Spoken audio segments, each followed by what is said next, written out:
Astra Abyssosk. What can I do for you, traveler? Ah, yes. I've heard that you've already made arrangements with the captain of the Crux Fleet regarding your passage to Inazuma. Is that correct? Now that I think about it, it's been quite some time since I last visited those lands. Unfortunately, I don't have any current intel that would be worth sharing with you. There you are. You're the traveler that Beidou will be taking to Inazuma, right?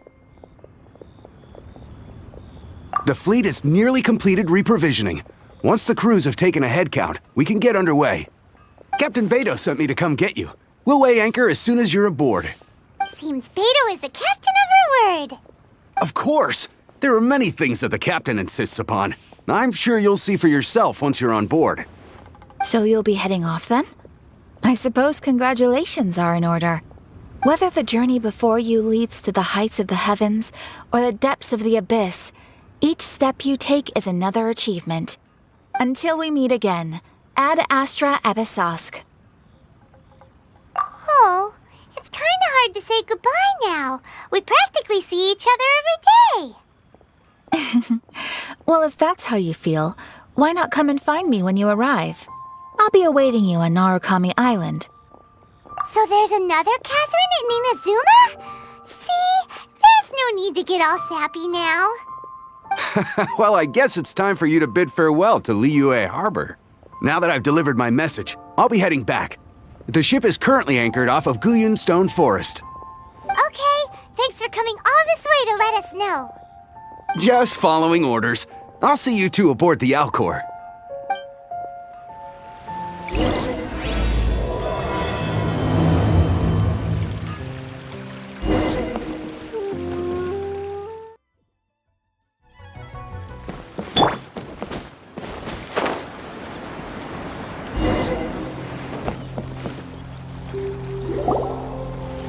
Ah, you finally made it. All these years, come rain or storm, the Crux Fleet has never suffered a delay. If it were anyone else, I might have set sail already. Don't look too serious, I'm only joking. You're just on time. The crew have just finished making final preparations.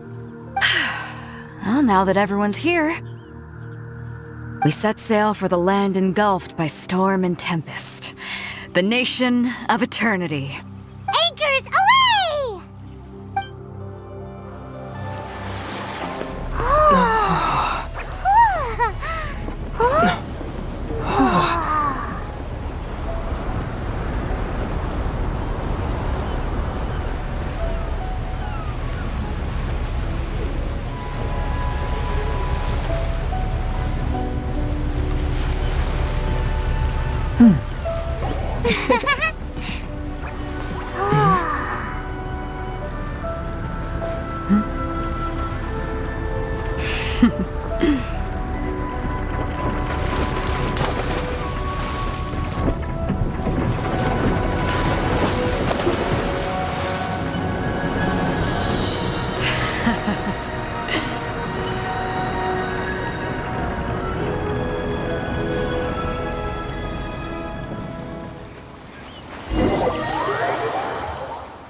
Ahoy there.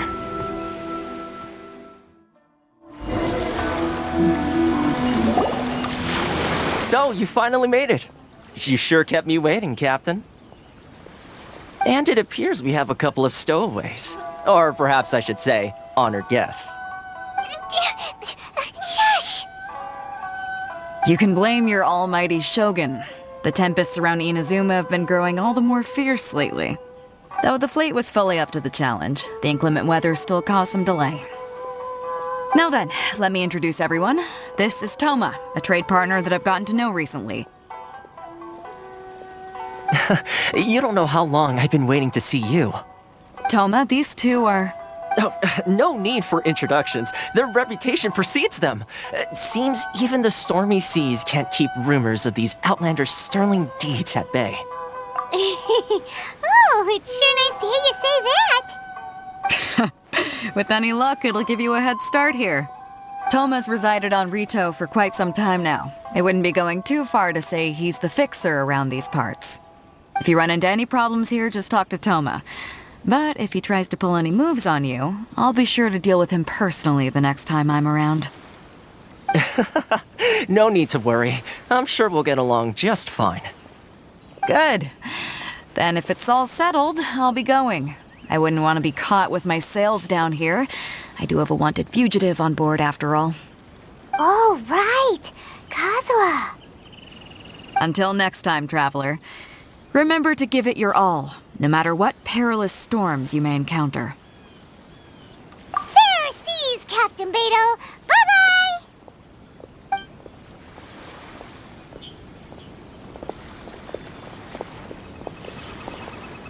Now then, first things first. We need to go get you registered at the border checkpoint. Paimon thought we were supposed to be keeping things on the down low. Are we just gonna walk into the government's hands? Don't underestimate the reaches of the Sakoku Decree. You wouldn't be able to avoid inspection even if you tried. So we have to play by the rules, even if we're kind of bending them.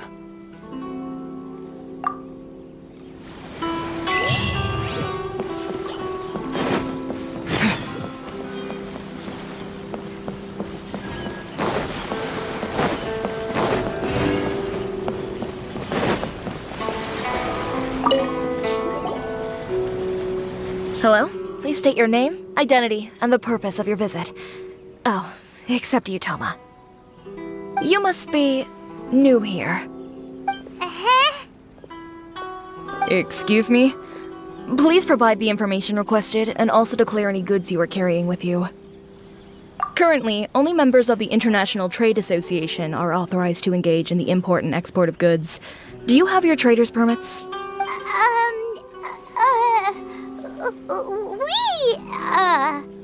My apologies, but I'll have to ask you to... Here are the entry papers for your kind perusal. What? Ugh, take your time. No rush or anything. I just wanted to see what you'd say.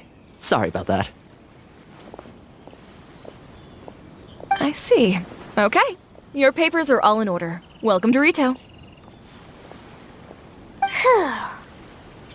So, where do we go next? The Outlander Affairs Agency. They only check entry permits here.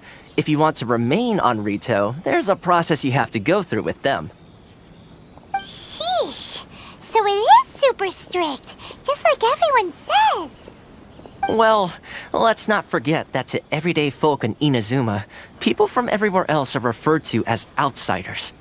As the word suggests, Outlanders aren't very welcome in Inazuma with the Sakoku Decree in force. Not even on Rito, where they've established an outsider settlement. I like how you think. I've got a feeling we're going to get along very well. Now, let's head over to the Outlander Affairs Agency. Most of the current rules were put in place by the administration of Rito, the Kanjo Commission. The Kanjo Commission? Yes, one branch of the Tri-Commission of Inazuma, responsible for growing and managing the nation's wealth.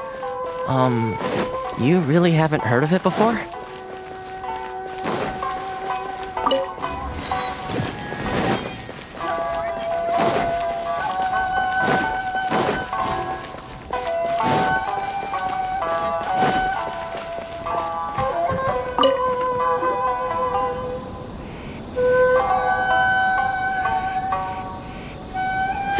You've completed the entry procedures, yes? And now you want to apply for residency?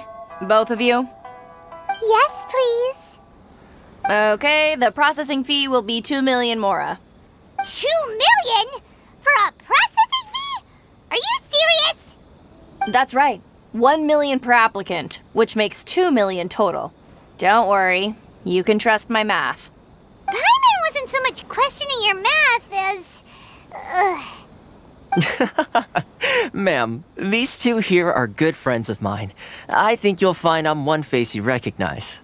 Ah, Mr. Toma, it's you. By way of courtesy, allow me to reduce it to 400,000 mora total. Thank you ever so much, Miss Eureka. But as this is just a processing fee, I think 600 mora should cover it if I'm paying on their behalf. I'll treat you to dinner too. How does that sound? That's not how you haggle! By all means, bargain the price down, but... All right then, as you wish, Mr. Toma. I will make a record. Much obliged.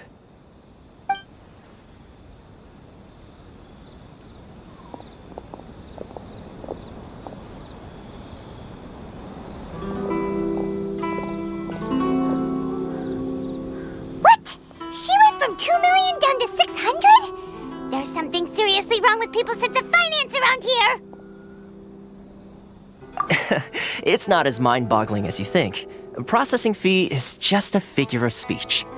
The way some here at the agency see it, the fees are easy money, so it becomes a question of how much they can make. So when the day comes that some poor merchant from overseas with more money than sense gets stuck here and needs to apply for residency... Then they'll milk them for all they're worth! Exactly. It's at times like this that having a local friend really comes in handy. Yes, but when you're an outlander in Inazuma, far from home in this closed nation era, there's very little that can be done about it. The most that overseas merchants can do to look after themselves is stick together. That's how the International Trade Association came about. So it's a trade association built by and for Outlanders? Yep. And as well as advancing commercial interests, the association provides help, support, and structure for Outlanders trying to survive on Rito. Essentially, it's an association devoted to both commercial excellence and survival skills. Sounds like just staying alive is an achievement when you're an Outlander in Inazuma. I see. So this is the real purpose of your trip. Yes, given that you are Outlanders, it's certainly a lofty aspiration. After all, the Raiden Shogun is the most exalted and revered one in all of Inazuma. She is a deity who reigns on high, while all other life gazes up in awe. Huh. I was going to say nothing is set in stone when it comes to who you will encounter in this world. Who's to say you won't happen to run into the Raiden Shogun one day after lunch? Uh-huh. And is that likely? Okay, I'll give it to you straight. I know of a way to introduce you to the Raiden Shogun. Really? Wow, the Rito Fixer's better connected than we thought. I mean, it will take all the resources I have at my disposal, but it can be done. However, before we get there, connections come at a high price, you understand? Not you too. No. In this instance, when I say price, I'm not talking about Mora. In fact, there's no real cost as such. It's just that if this is something you really want, you'll have to agree to help other people solve some of their problems first. I like to do things in a way that keeps everybody happy. It's my own personal rule for dealing with situations like this. Sounds very reasonable to Paimon. You're the man in the middle, so you have to trade favors to keep everyone indebted to you. Why do I get the feeling you're making me out to be some sort of crook? Never mind. Here's the situation. As I touched upon earlier, the members of the International Trade Association are constantly struggling to survive. Recently, things seem to have gotten more difficult than ever for them, so just go and check things out. See if there's any way you can help. The head of the association is called Caricio, and he's a good friend of mine. Go talk to him. I'll wait for you here.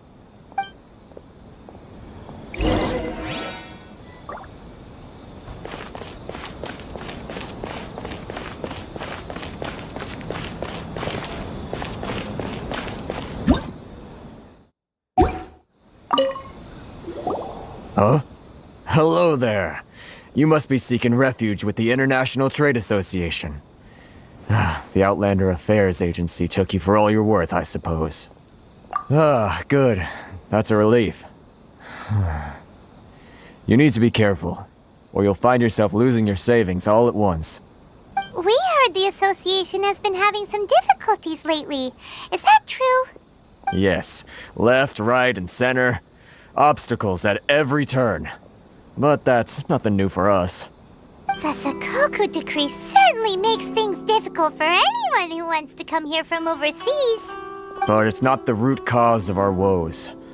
The Sakoku decree might restrict our scope of activity, but in and of itself, it doesn't stop us from being able to enjoy a comfortable existence. No. What's really squeezing us Outlander merchants dry is those Mora grubbers from the Kanjo Commission. Oh, of the 3 commissions, that's the one that oversees everything on retail, isn't it? That's right. They impose astronomical tax rate, unbelievable regulations, and that's not the worst of it. They just issued a new tax decree recently that, for some reason, completely changes the way we pay our taxes. It used to be Mora, but now it's something called Crystal Marrow. Crystal Marrow? What's that? Something that most of us in the association had never heard of before either, until the new decree came along. Eventually, one of the older Liyue merchants recalled that he once shipped a batch of it to Snezhnaya in his youth. So, in order to pay our taxes, we began an arduous search for this crystal marrow. But then we found we'd only managed to create a bigger problem for ourselves. The rising demand for crystal marrow drove the price higher and higher. Now there's only one vendor who even has it in stock. We can't get a hold of it anywhere else. Isn't that what they call a monopoly? Exactly. So this vendor keeps pushing the price up, and we have no choice but to buy from them because the tax decree forces us to. It's a vicious cycle, the consequence of which is that our taxes will soon exceed our profits. And once that happens... We've tried communicating with the Commission directly, but this is a nation where the cries of a few struggling merchants will never be heard over the ever-present roar of thunder. Fontaine, my dear homeland. I miss you an awful lot at the moment. Sounds awful. They're really bleeding them dry. What do you think we should do?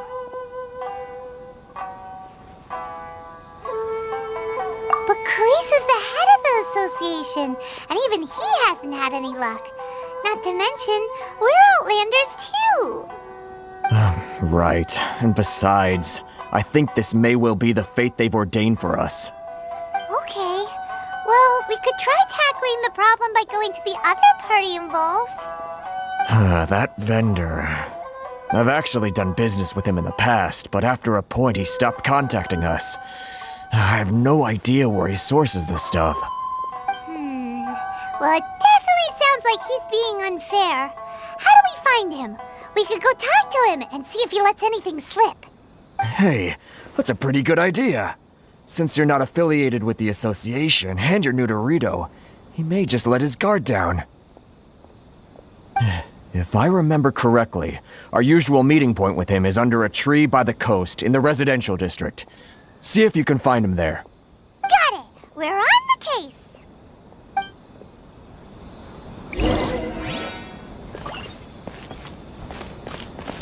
Enjoy the blessing of Lesser Lord Kusanali. Should I close early? It's not like love for freedom. Which one should I choose?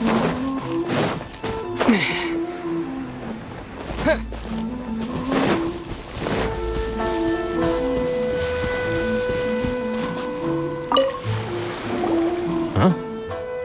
I don't think I recognize you. Are you new arrivals?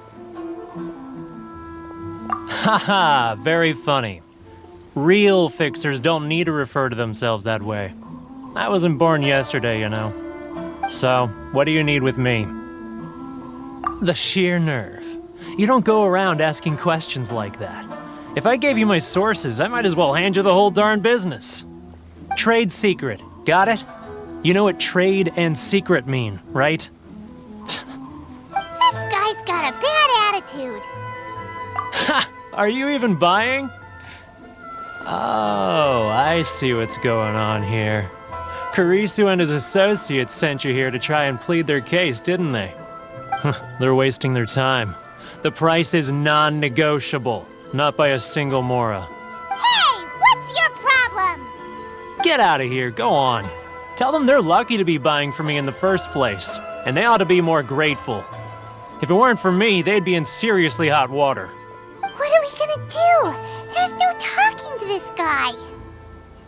Good idea. Let's check back in with him.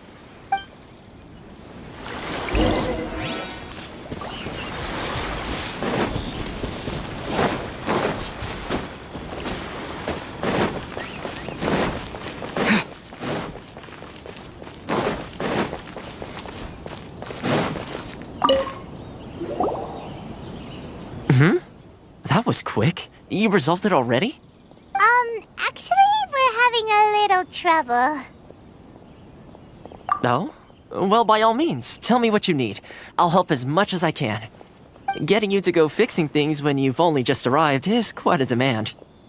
Oh, that guy? I'm familiar. He used to be a bit of a sorry sight, selling shells that he'd collect on the beach just to get by, but he seems to have suddenly shot up in the world recently. I can only assume he must have found himself a patron after leaving the International Trade Association. Huh. You're saying he used to be a member of the International Trade Association? So he's an Outlander too? Yes. Couldn't you tell when you spoke to him? That's right. Werner was born in Mondstadt, then went into the shipping business, trading between Leah and Inazuma. When Inazuma closed to the outside world, he was one of a group of Outlanders that ended up stranded on Rito. Huh. What a bummer. The International Trade Association was initially very generous to him, but over time, with decree after decree, the association members found it increasingly difficult to make ends meet. So he left the association and turned his back on them. I'm sure it's more nuanced than that. I believe even the most ungrateful and cold-hearted of people still have some amount of gratitude and warmth left in them somewhere. Really? Is that all you need to know? Well then, it sounds like you may have found a way in with him.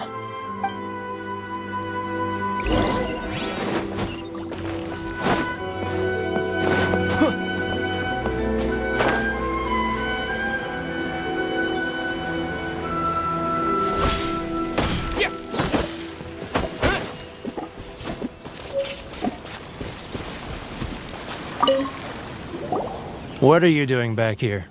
Just because I got plenty of time on my hands doesn't mean I want to waste any of it talking to you. Huh? Where's this coming from?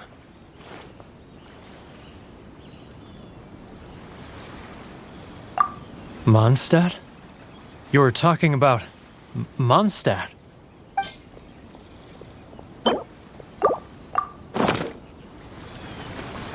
Goodness, I can sense it now. So familiar, but I can't remember the last time I was there. The scent of Mondstadt. Oh, how it takes me back. Oh, my hometown, the home of freedom. How I long to go back and visit. Oh, it's working! So, trying to play my heartstrings like a liar, are you? I know what you're up to. Huh? What is this? What are you up to now?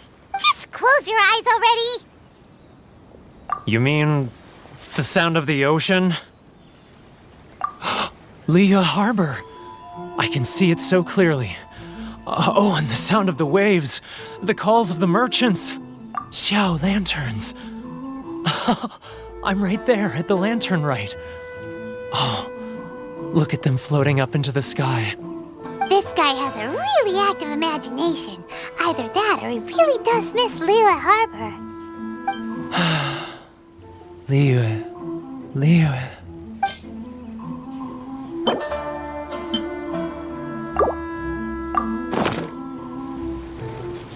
Wait. Stop. That's enough. Don't make me relive it anymore. My poor heart can't take it.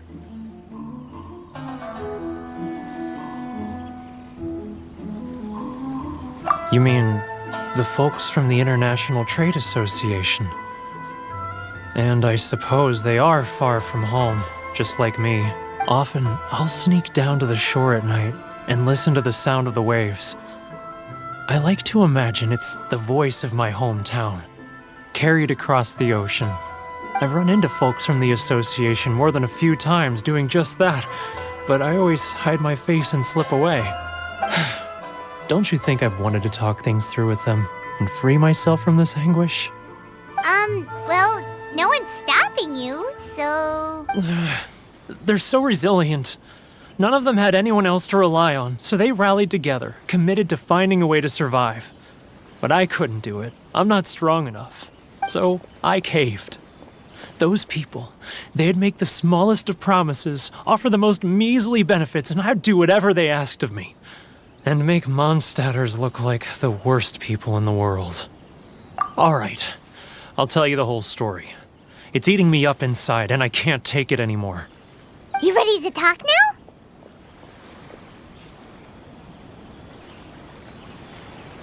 But I betrayed them. I can't show my face there. Come on, you scaredy cat. Look, you messed up, but now it's time to make things right. So come on, get it off your chest. What's the deal here?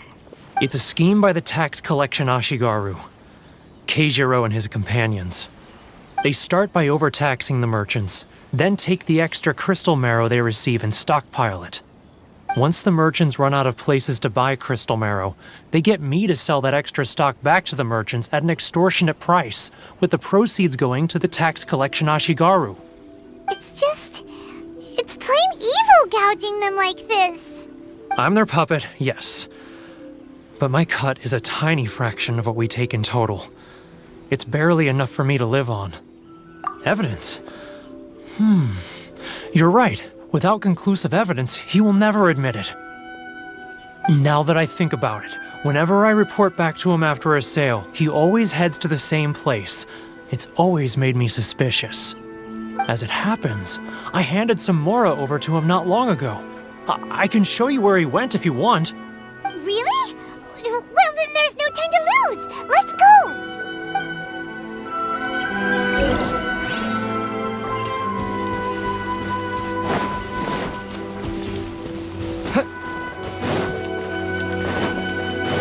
If you want to taste one straight lines, then look no further than Sailing Green. Keijiro! It's him! After him!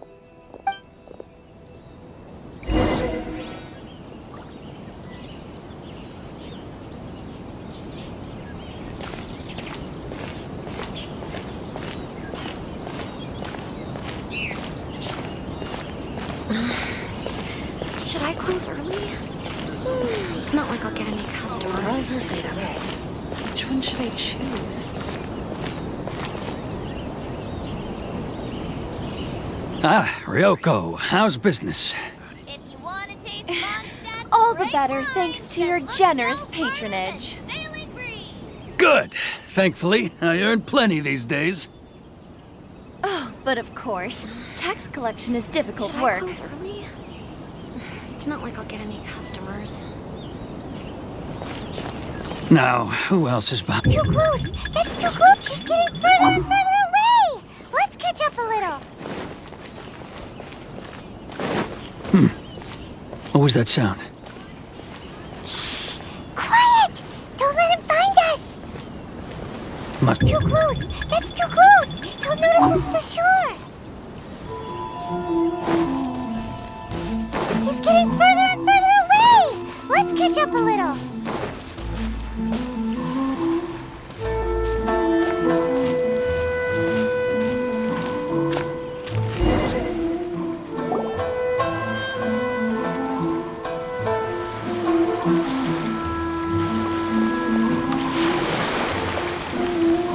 What could he be doing at a place like this? It looked like he buried something over there, didn't it? Why don't we take a look?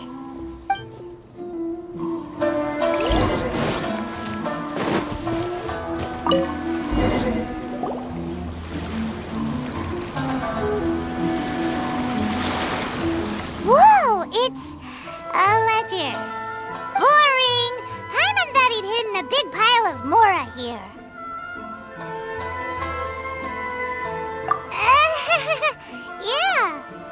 Let me take a look here. Ah, yes! This is what we're looking for. A clear and complete record of every single transaction, each one proof of his guilt. Great! Well, now we have our hard evidence. Let's go tell Karisu the good news, shall we? I'll say goodbye to you here then.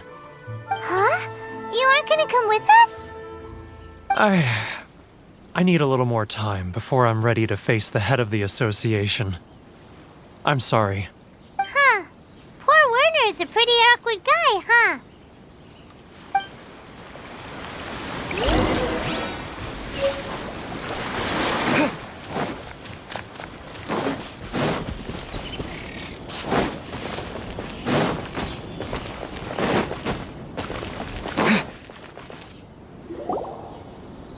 But we really don't have anything left. If this keeps up, our sales will come in at a loss. There'll be nothing left for us to do but starve. You know the decree. The rules are the rules. No discounts, no exceptions, and no excuses. And who are you? Another new member of the association? It just so happens that we found your little ledger, so now we're here to tell everyone all about how you embezzled crystal marrow to sell it right back to the taxpayers. Huh? Is this true? You've been swindling us! Well, you see, the taxes, Let me take a look at the ledger.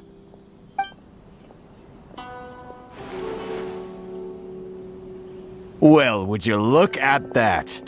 Every payment the association has made is right here in your personal ledger. So, Mr. Keijiro, it seems you have some explaining to do. How shall we settle this, So you think you can use this against me, do you?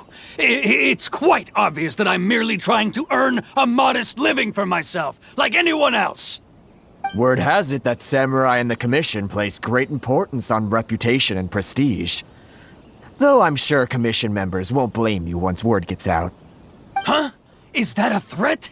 Are you threatening me? No, not at all. I'm simply stating that it would be quite a pity if an illustrious gentleman such as yourself were to have their reputation tarnished.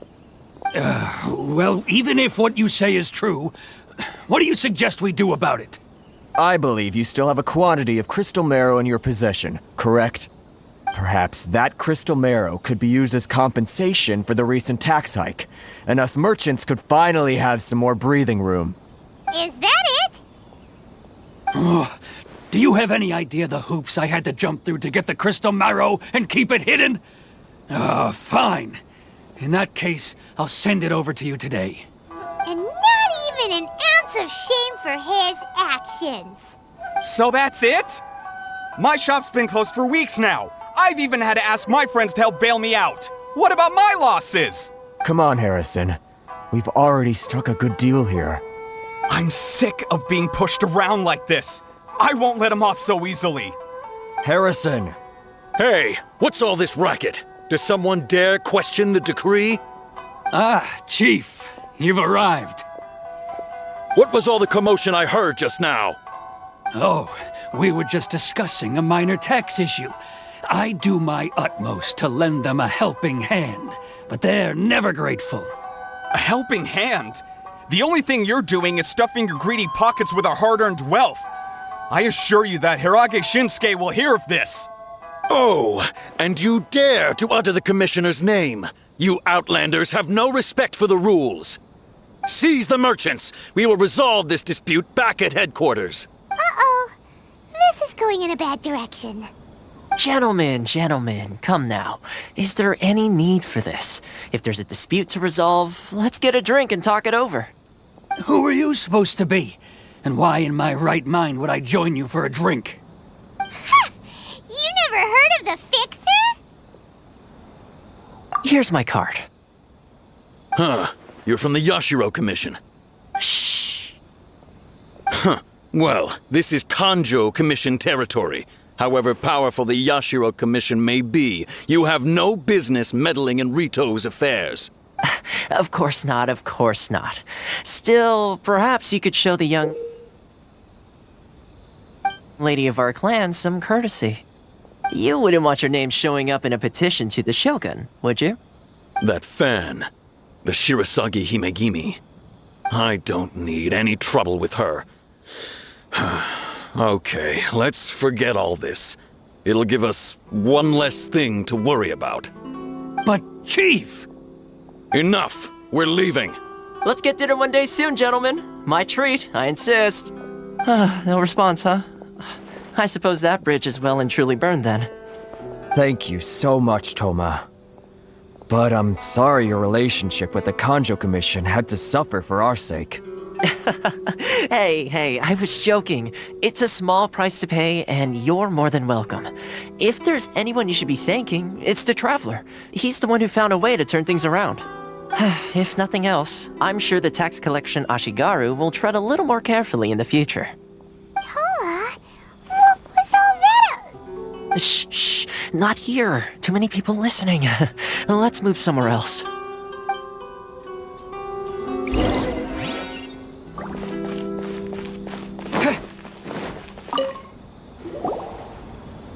Corruption seems rife in the Kanjo Commission. They truly are rotten to the core.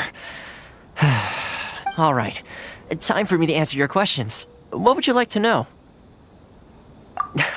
Straight to the point. Let me reintroduce myself.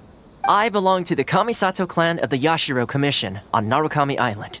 I'm an attendant of the Shirasagi Himegimi. You've been keeping your true identity a secret from us this whole time? So, the Yashiro Commission. Guessing that's another branch of the Tri-Commission? Correct. The Kamisato clan is the head of the Yashiro Commission, who manage ceremonial and cultural affairs. I'd go into more detail on what exactly that covers, but I'm not even sure myself. I'm just someone who was fortunate enough to be taken in by the Kamisato clan. My role is to take care of the daughter of the clan, Kamisato Ayaka, also known as the Shirasagi Himegimi. Seems like she must be super famous in Inazuma, given the reaction of those guys just now. Oh, most definitely. She's graceful, dignified, and kind-hearted, too. The people of Inazuma quite adore Miss Kamisato. Her fame even somewhat eclipses that of her older brother, Kamisato Ayato, despite the fact that he's the current head of the clan. I suppose those who treat others with compassion earn themselves the same treatment in return. Miss Kamisato's situation certainly seems to attest to that. Take me, for example. I'm just an attendant, and yet she treats me as an equal, as she would a friend. You're asking the right questions, and to be honest, I don't want to keep you in the dark any more than is necessary. Firstly, you should know that being a fixer is not something you can fake. I spent the better part of a month tirelessly building up a network of relationships on the island, and I got to know Captain Beto during that time too. Still pretty good going for just a month's work. Well, maybe I have a slight knack for schmoozery, but the main thing was I had to make sure I'd be in time to receive you when you arrived. Inazuma may have closed off to the outside world, but that hasn't stopped a lot of people from hearing about your feats in Mondstadt and Liyue. So, when Miss Kamisato heard of your intention to come to Inazuma, she began looking forward to your arrival with great anticipation. She's excited to find out whether the rumors are true. That is, that you have what it takes to change the tide of the times. Change the tide of the times? In the test I gave you earlier, although there were a few hiccups at the end, it was you who found the way to turn the situation around. Navigating powerful people, using their character flaws to your advantage. It's just what Miss Kamisato had hoped to see. With your help, even the Vision Hunt decree...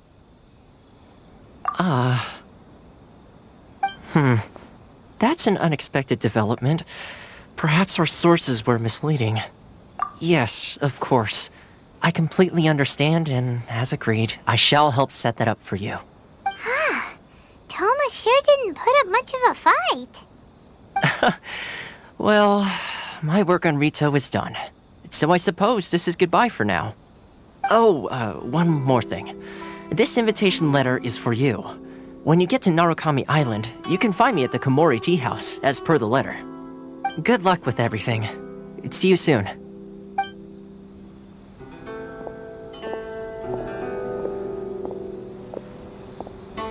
Toma's not such a bad guy, huh?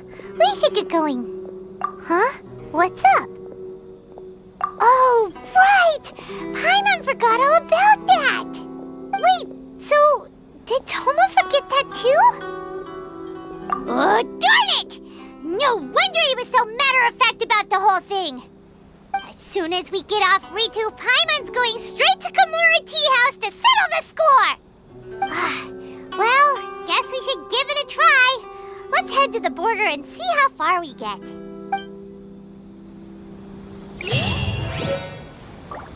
Enjoy the blessing of Lesser Lord Kusanali. Should I close early? It's not like I'll get any customers.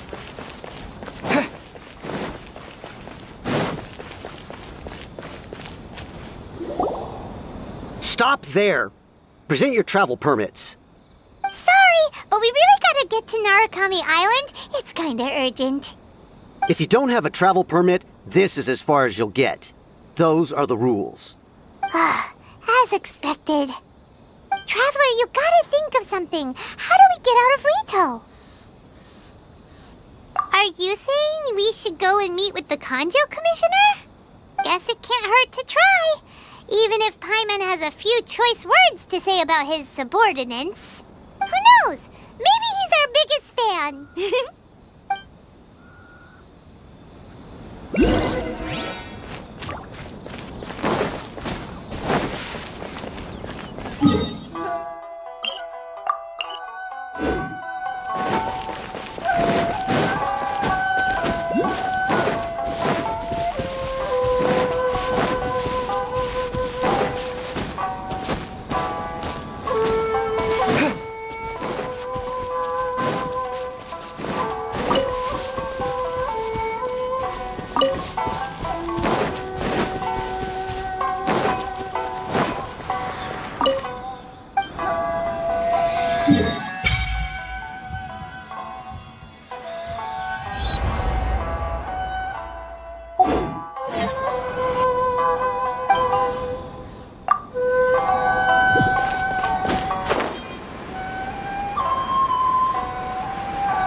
Halt! This is the Kanjo Commissioner's office. No trespassers.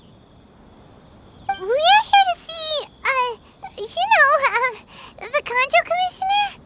The Kanjo Commissioner seldom entertains Outlanders. Leave now or we'll be forced to... Ah, wait. Oh, Commissioner! These two are honored guests from afar. No need to give them the usual spiel.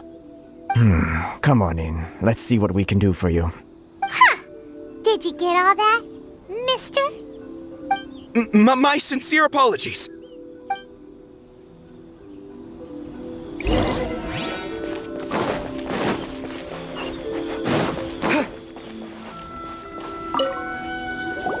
I am Hiragi Shinsuke, Kanjo Commissioner and head of the Hiragi clan. It's an honor to meet you both. Nice to meet you, sir. So, the reason we wanted to come and see you was because... All right, all in good time. Two travelers renowned far and wide have shown up to see me, and I should very much like to make their acquaintance. Let's not limit this to business only. So what you're saying is, we really are pretty famous, huh? Absolutely. How many other people in the world have what it takes to knock the wind out of Storm Terror's sails and put the Overlord of the Vortex back under the sea, eh? Exactly! Paimon thinks you make an excellent point. And I hear you also foiled a Fatui plot in Liyue Harbor. Even beat one of their harbingers in a duel. Whoa, you heard about that too? Yep, it's true, all right. As I thought. Something wrong? No. I'm simply awestruck by you both is all. Rito is greatly honored to have you visit us. One other thing I heard about you is your great zeal for helping other people. This makes me wonder, whether you might be so kind as to render your assistance to the Conjo Commission. Oh, sure, no problem. Whatever you need, right? Excellent. Well then. You must know the Qingxin. A flower grows on the mountaintops of Liyue. Yep, we've picked a few of those before. So, you want us to go back to Liyue? Yes, bring me 300 Qingxin, would you? Freshly picked, I mean. Did Paimon hear that wrong? Too much trouble, is it? I see. Then how about this? We have a few items that need delivering. Perhaps you can help with that? That sounds much more like it. 709 letters to be precise. Hey, what gives? How come you don't have people to do that already? Terribly sorry. We're just a little short on people lately. What sort of an explanation is that? Traveler, what are we going to do? Should we really help this guy?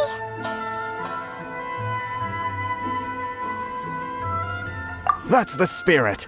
Don't keep me waiting too long now. You're seriously considering taking this job? The terms are ridiculous!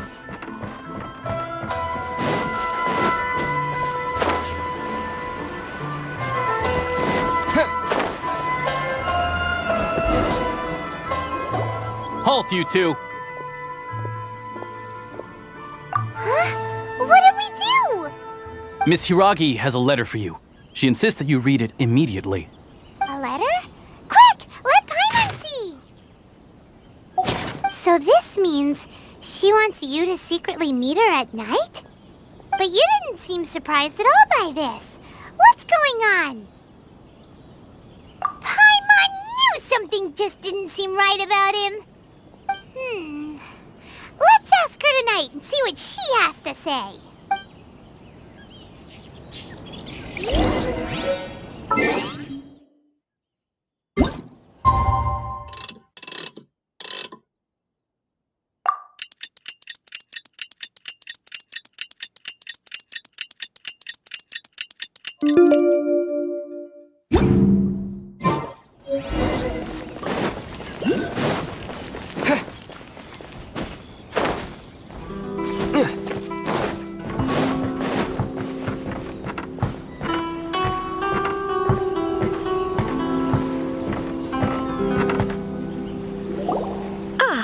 Finally arrived. Allow me to introduce myself. I am Hiragi Chisato. This is technically the second time we have met. It's a pleasure to see you again. Wow. She's the daughter of the Hiragi clan, all right. No need to be so formal. I've long marveled at your accomplishments, and at last we have the chance to meet. Is it Paimon, or does something seem a bit off here? The reason why I wanted to secretly meet you here is, well, I feared that I might never have another opportunity to discuss this with you. Discuss what? Ahem. I should like to ask for your help with delivering a letter. Like father, like daughter. Couldn't you be more original? No, you misunderstand me. Please, allow me to explain. I was hoping that you could deliver a letter to Narukami Island in my stead. It is to be given to Kujo Kamachi of the Tenryou Commission. My father has always forbidden me from communicating with him.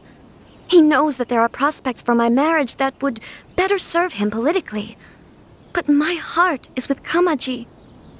There is no one who would dare defy my father's will on Rito, but you are Outlanders.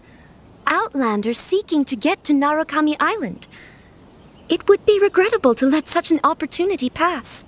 Oh, Paimon gets the whole picture now. Of course, in doing so, I will also do everything in my power to help you leave Rito. That is my promise. To be perfectly honest, as long as you remain in Inazuma, my father will have no intention of letting you leave Rito. Yeah, we figured as much. It was pretty obvious he was just trying to hold us up here. I secretly overheard a conversation between my father and a very arrogant-sounding woman just a few days ago. They seemed to be discussing how to keep you here on Rito.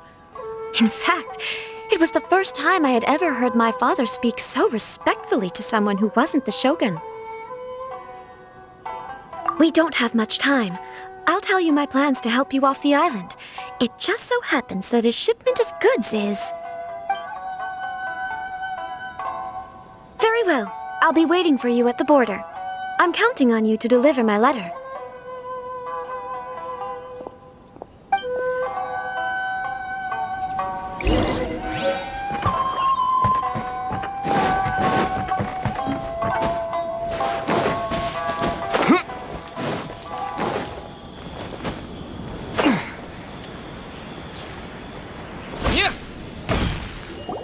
Hold on, please.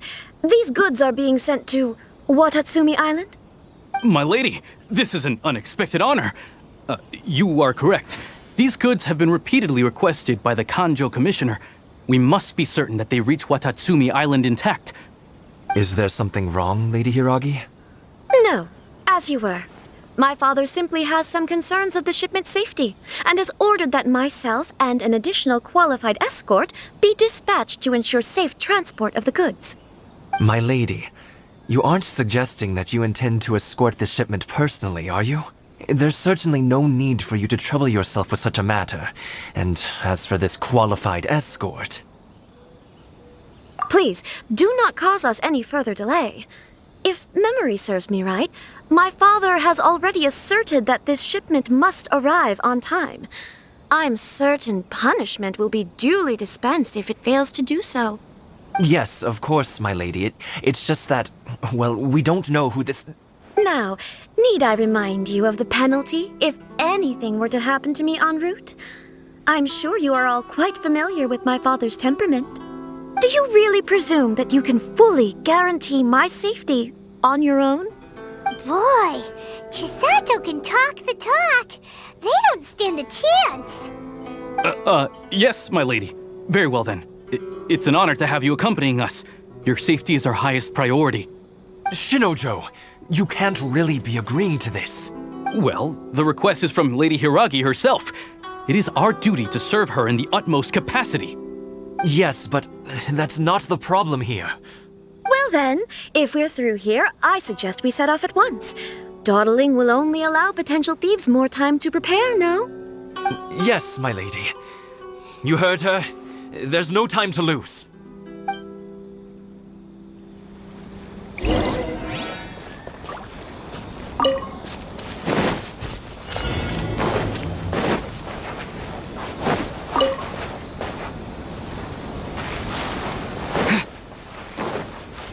My lady, please stay back. We'll handle it. Not as well as we'll handle it.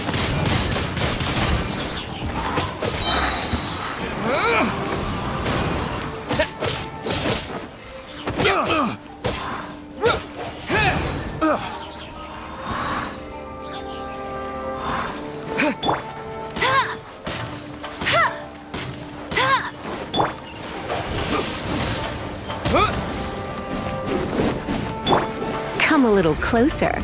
Blitz. Get up. Freeze!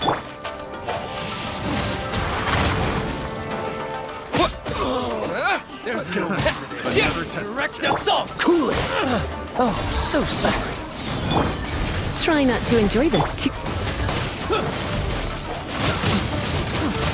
Monster sighted! Prepare to counterattack! Protect Lady Hiragi at all costs! We'll take care of this! Stay with Chisato!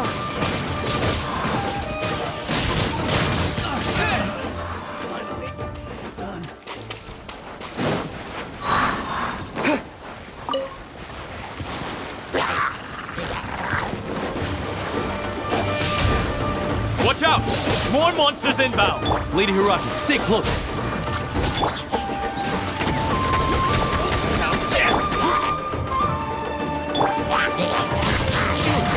Wind blade!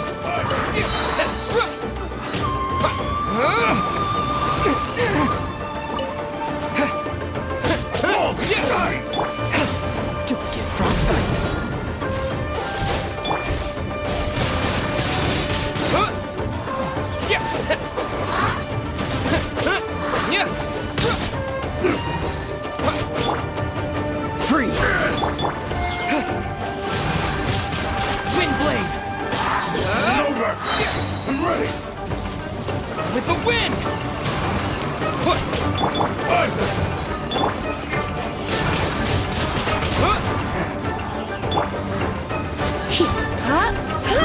You win this.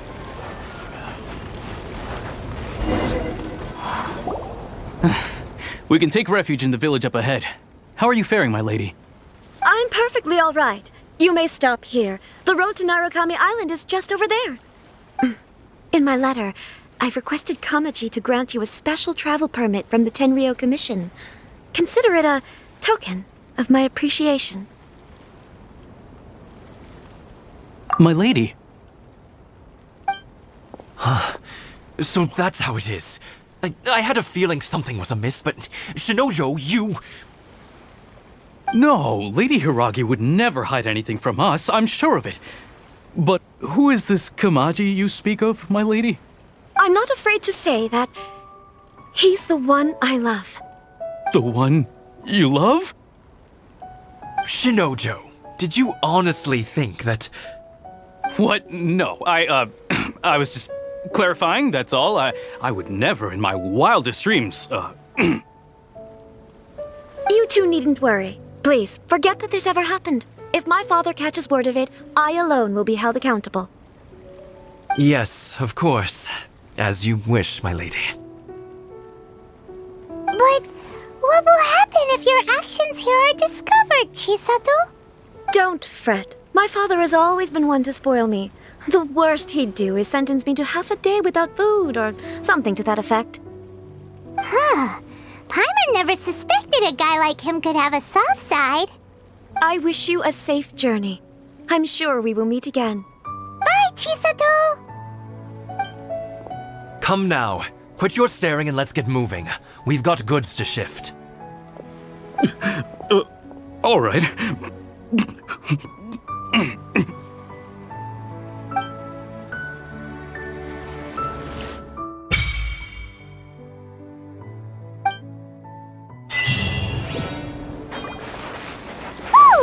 We're finally on our own way again! I suppose it's time we find Toma. Now, where did he say he would meet us again? Oh, right! Komori Tea House!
to the letter, this should be the place. Sorry, we don't serve the general public. I'm afraid you'll have to leave. Wait! We're not the general public! Well then, you must be a couple of wandering outlanders that snuck into the nation, judging by your attire. Are our clothes really so... what Paimon means to say is... The Yashiro Commission's seal. This must be from Mr. Toma. It seems there's more to you than meets the eye. In which case, welcome to the Komore Tea House, a safe haven for the Yashiro Commission. Well, that sounds more like it.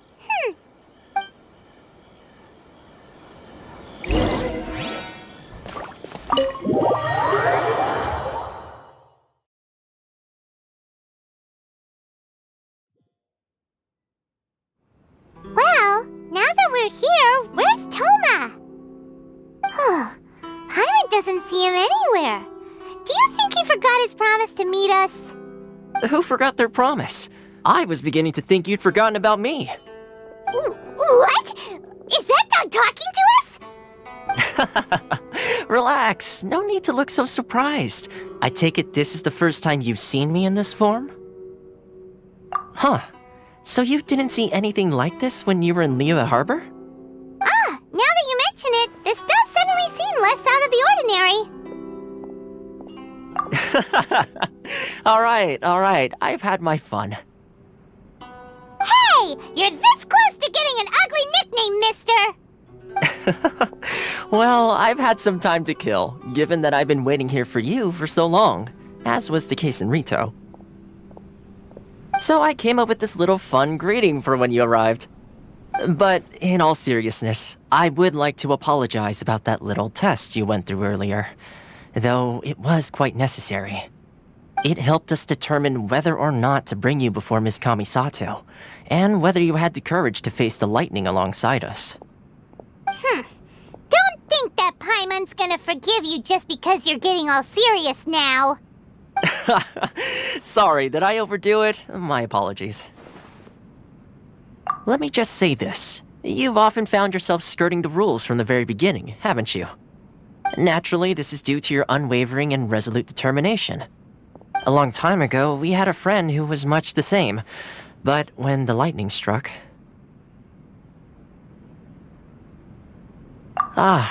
so you've heard of his story. His light still burns all the more brightly. Yes, of course. I will bring you to the Kamisato residence where the Yashiro Commission is located. But before that, there is one other place I was hoping you both would accompany me to. Oh? Where? I would like you to come with me to the statue of the omnipresent god. It's still under construction now, but you can already see it from practically anywhere on Narukami Island.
Probably don't come here often, do they?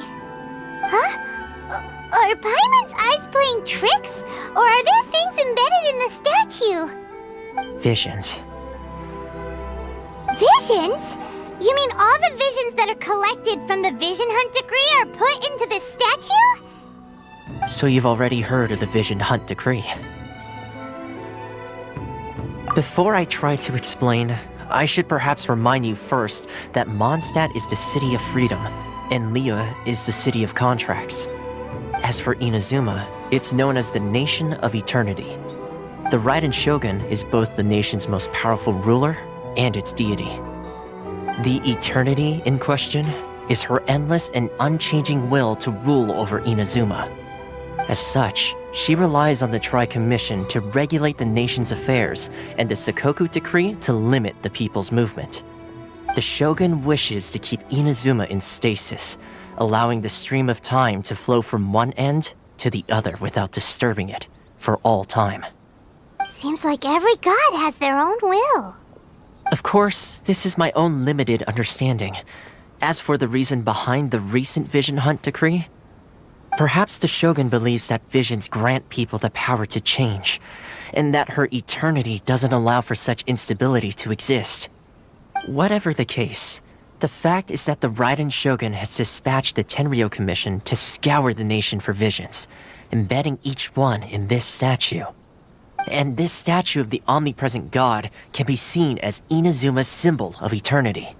But if that's the case, wouldn't you say that the Raiden Shogun is being, I don't know, selfish? Only outlanders such as yourselves would ever dare speak out so directly against the Raiden Shogun. And yet, I agree.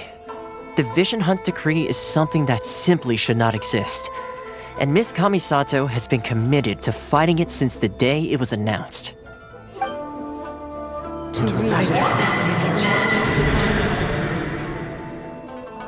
Huh? Hey, are you okay? You look like your mind is elsewhere. Sound? What sound? I didn't hear anything. Did something happen? Yeah, you touched the statue, and then what? Aspirations? That would seem to confirm the saying. Have you heard it before? That when a person's ambition reaches a certain strength, the gods look upon them with favor. That is where visions come from. In other words, a person's vision represents their ambition. So if what you just said is true, then the ambitions of these people are stronger than I imagined. All right. Time for the next stop on our tour of Narukami Island, the Kamisato residence. Finally!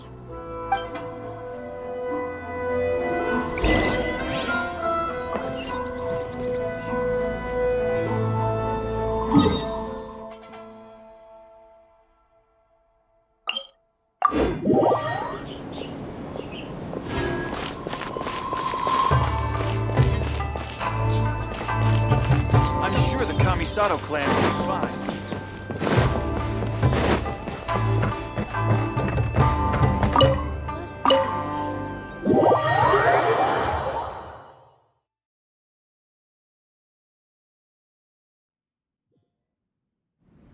So, this is the kind of place where the big shots of Inazuma live, huh?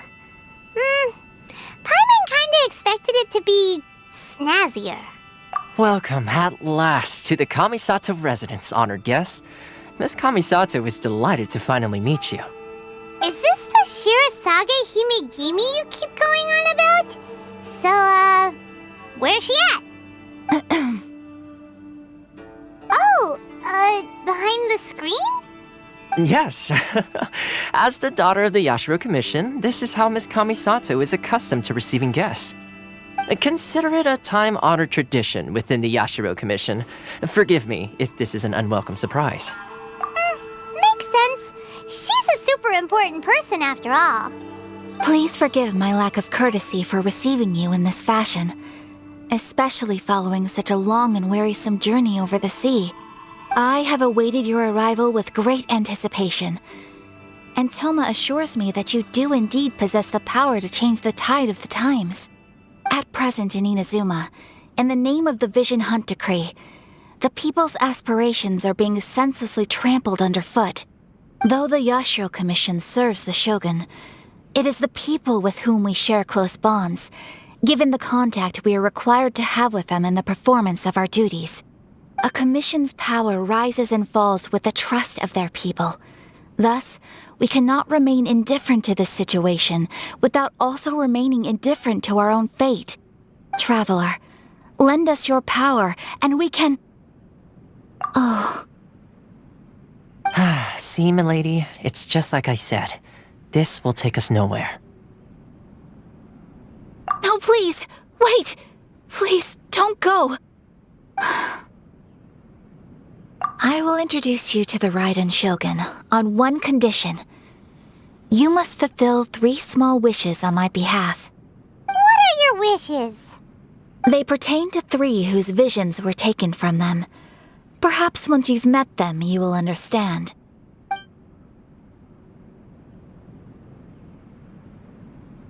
A warrior who guards a village, a former samurai who helped carry out the Vision Hunt decree, and a swordmaster determined to become the best in the world. Does Paimon got that right? Correct. Please do all you can to help them. I will await your return here. Then you have my gratitude. I'm sure you'll do great.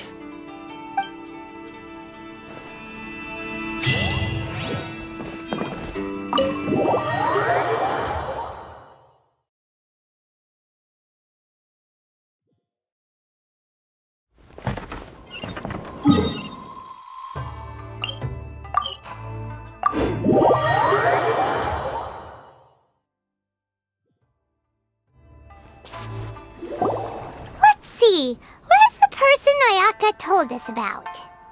Why are you doing this? Why leave all of a sudden, after all these years? Precisely. It's much too sudden. We've had no time to prepare. The children are desperate for you to take them out to play. Please, we urge you to reconsider. That must be the guy Ayaka told us about. Let's go over and see.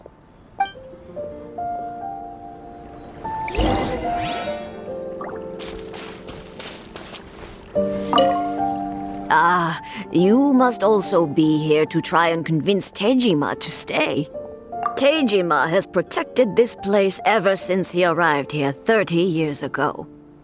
Keeping out the treasure hoarders, fending off any monsters that draw near, resolving quarrels between the villagers.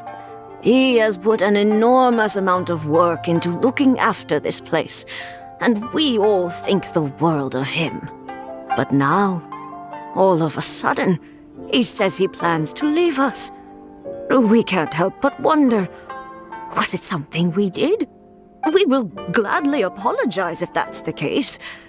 All we want is for him to stay.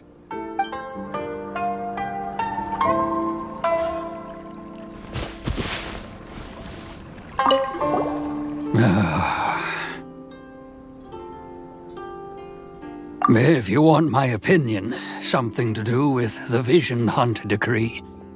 It's clear that Tejima had done nothing wrong, and still they confiscated his vision. After that, he became a completely different person. I can't claim to fully understand it, but I could tell that he'd lost something very important to him.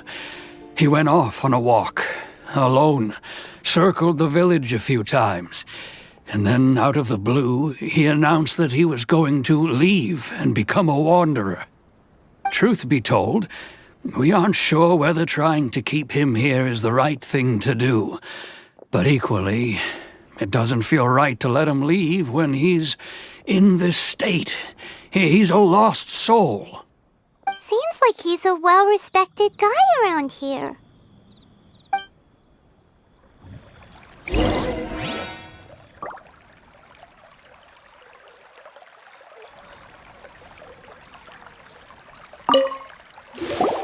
You must be Tejima. So what's made you want to up and leave all of a sudden? Me?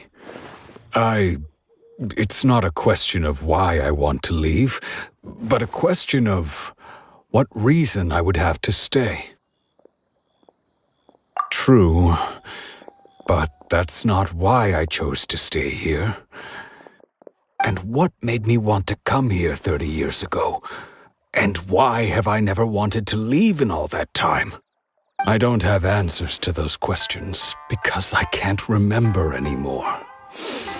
Ever since they took my vision away, it's like a slice of my memory is gone. In the past, I knew I wanted to stay here. But whatever resolve I had then, it's gone now. So I thought, what's to stop me from moving around instead? The emptiness inside me will be there either way.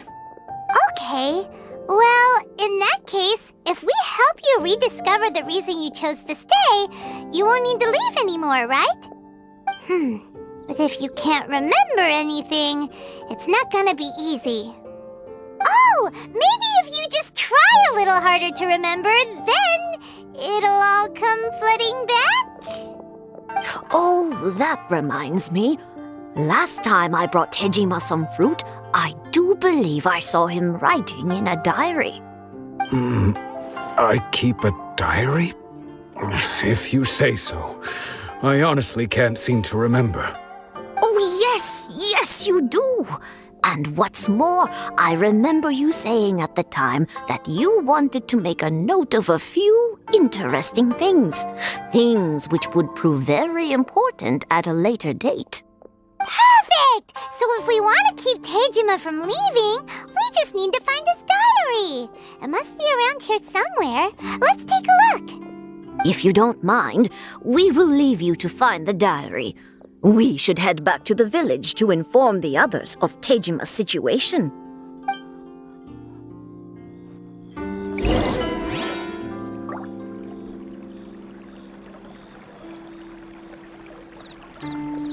One day, I'll be as great This looks like Tejima's diary, all right. Let's see what we have here. Today, the villagers and I got together to cook dry braised salted fish. I messed up and burned mine a little, so I had to pretend that it was black snakehead instead. Today, I helped rescue a kid who had fallen in the water. After I pulled him out, he told me that his best friend Bamboo was still in the water. I searched the water the whole afternoon before finding out that Bamboo was the name of his pet crab.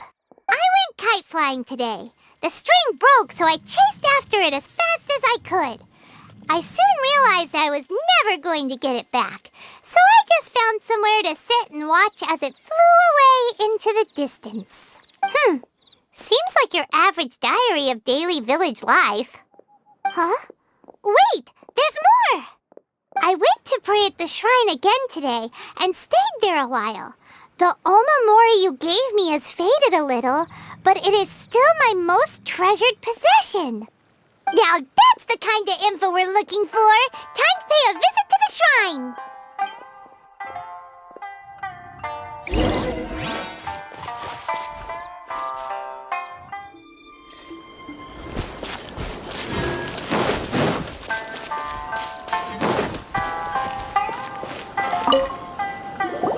So this is the omamori Tejima wrote about. Interesting. Looking at the color and the design, Paimon would have thought it belonged to a child. But anyway, if he had this with him all the time, there's a chance some of his elemental energy remained on it. Do you think that it might come in handy?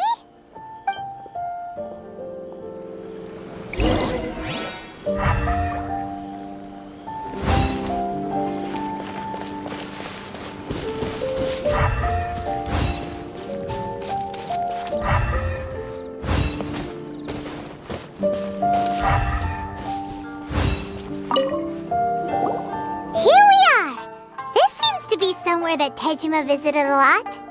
The soil looks like it's been disturbed. Maybe Tejima buried something precious here.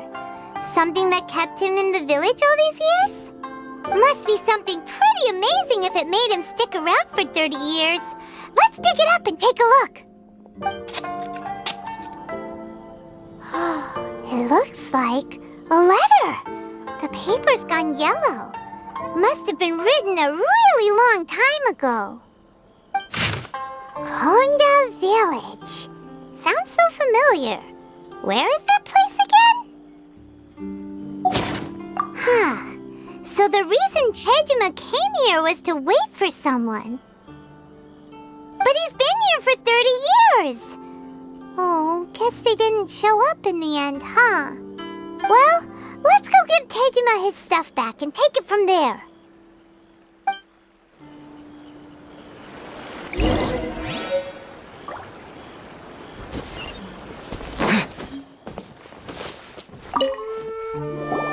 Well, I'll be.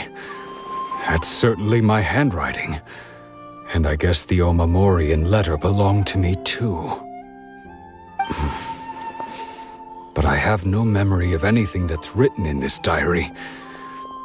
Still, it's clear that I was waiting for someone here, and that I chose to wait for 30 years. Over the years, I must have made a note of anything interesting. Anything that I could share with her when we were finally reunited. And just look at all the things that did happen over the years. The time has flown by so quickly. 30 years feels like the blink of an eye. How could I have forgotten something so important to me?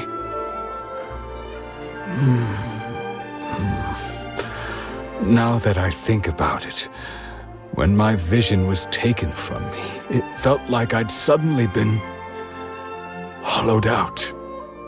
Love, regret, everything I felt for her, it's all disappeared. No, not especially. After all, I've forgotten who she was. Her face, her voice, the things we experienced together. I barely recall any of it. It's as if she'd never been in my life to begin with. As if all these years have been nothing but a hazy dream. I think maybe not. If this is something I waited most of my life for, I suppose I should carry on waiting. Although, what if she were to turn up eventually, only to find I didn't remember so much as her name? Wouldn't that be upsetting for her? When I think about it like that, I do feel a slight tinge of sadness in my heart. How curious. Why am I thinking like this when I don't even remember who she is? It's just like that feeling of emptiness, the feeling that something is missing. Thank you both for helping me reconnect with my reason for staying here. I shall remain here and keep waiting for her. Tejima seems to be dealing okay, but still, it makes Paimon really sad. Seems it's just like Ayaka and Toma were saying. If you lose your vision, you lose all your hopes and dreams too. That certainly explains the state Tejima was in earlier. At least we were able to help him, weren't we? Well, let's go find the next person. According to Miss Kamisato, the second one who lost their vision is a samurai from the Tenryou Commission.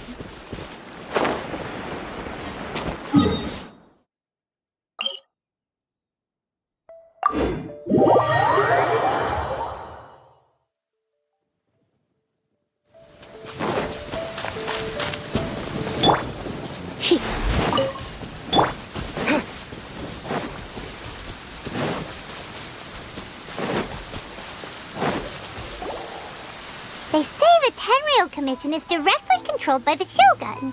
They're the ones responsible for maintaining law and order in Inazuma, the ones actually enforcing the Vision Hunt decree. But why would they take action against one of their own? Paimon doesn't get it. Huh? There seems to be some commotion over there. Let's go see what's happening. I'll ask one more time. Do you intend to withhold this month's emergency provisions? The entire clan is counting on that food. We demand an explanation! How many times do I have to say it? I don't know anything about emergency provisions. You dare deceive us? Those provisions are essential. Do you understand? Not some goods to be pocketed by greedy samurai. You samurai think you can just do whatever you please? The Tenryou Commission will hear of this! Oh, huh? And who are you? One of Kurosawa's gang, no doubt. What? We just happened to be passing by! We heard the commotion and came to see what the matter was. I see. You seem to have come just at the right time. Perhaps you can help us settle this matter. This is Kurosawa. He's a samurai and a member of the Shogun's army. They issue emergency provisions to the area, and he's the one responsible for distribution. In the past, we'd simply ask him for provisions and everything would be delivered. Now, he suddenly refuses to give us anything. He's keeping the provisions for himself, I just know it. We'll starve without them. No one seems to care about us. We used to think Kurosawa was a kind man, but he's shown his true colors. He's the same as all the other samurai. It's no wonder all the visions have been confiscated. The Raiden Shogun doesn't need people like him helping her rule the nation. This must be one of the people Ayaka asked us to help. But why would she ever want us to help someone like him? Maybe we should talk to Kurosawa and see what he has to say.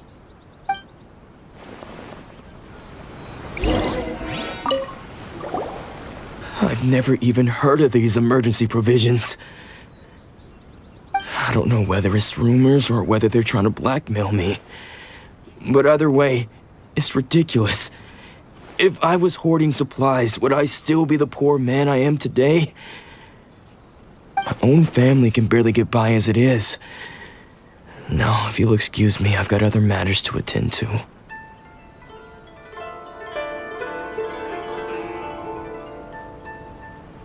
And that's the first bit of truth I've heard all day.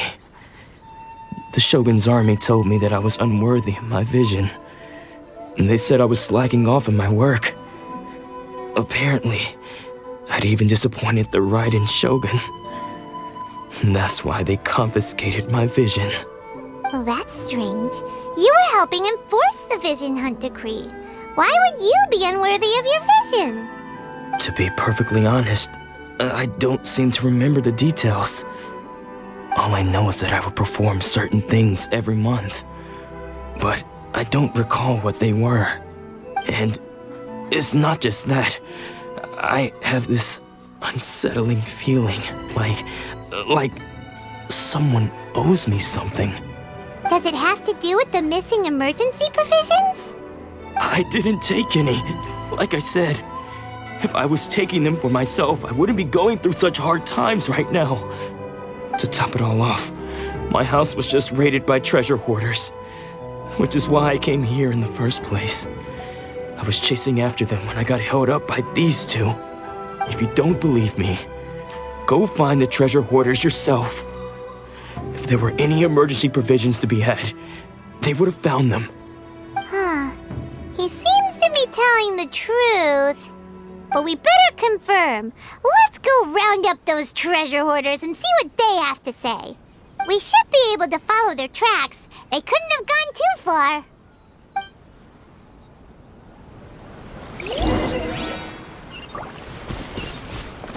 Don't worry.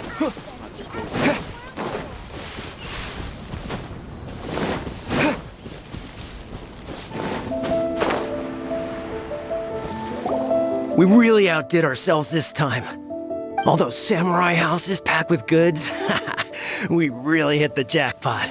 I mean, besides that one house. You haven't seen anything yet. There'll be a lot more where this came from. Today's just the beginning. I'll be leading you all on an epic journey of pillage and plunder that will go down in hoarder history. You demand, boss! These seem like the treasure hoarders we're after. Let's teach them a lesson!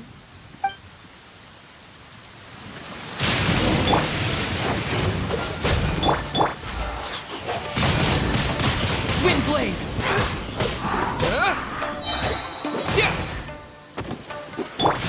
Dodge this! was all the Mora. We worked hard to steal that, you know? Come on, boss. Think of something. Not bad, kid.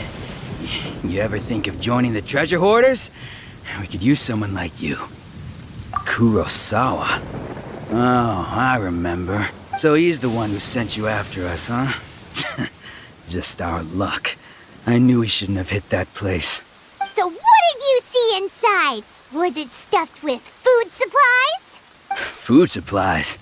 You kidding? That place was a complete mess. All we found was a strange-looking box, hopefully with valuables inside.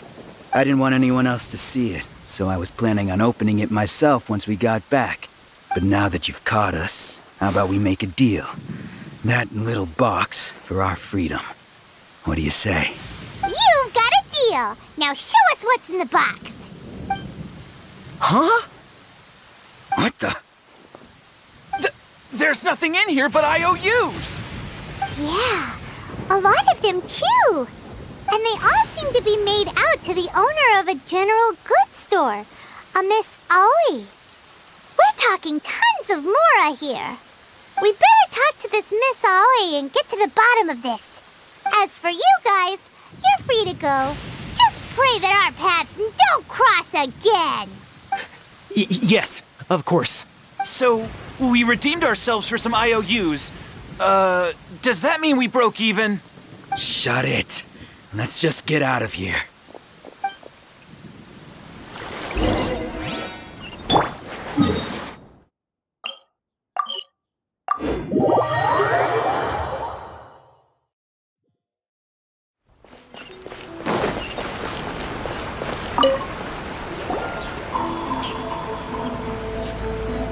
Welcome to Tsukumomono Groceries. We've got everything you need. Can I help you find something? Or perhaps there's something you want to inquire about? Ah, so you're friends of Kurosawa, I take it? Perhaps you're here to pay off his debts. Whoa! Let's not get ahead of ourselves. We're just here to learn where they all came from. How did Kurosawa end up owing you so much money? Did he buy anything super expensive here? Let me think. Kurosawa would come regularly to purchase large quantities of foodstuffs. He'd always put the payment on his own account. However, the price of provisions began to skyrocket recently, and his salary was no longer enough to cover the cost. So, he started writing out IOUs to cover whatever he couldn't afford of the usual amount.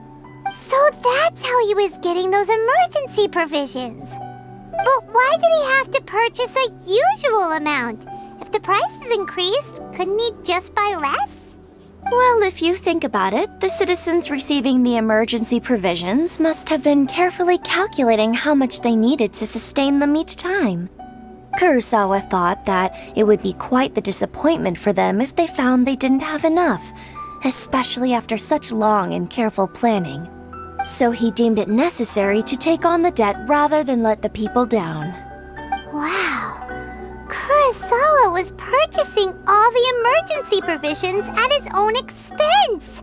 And no one ever appreciated what he did.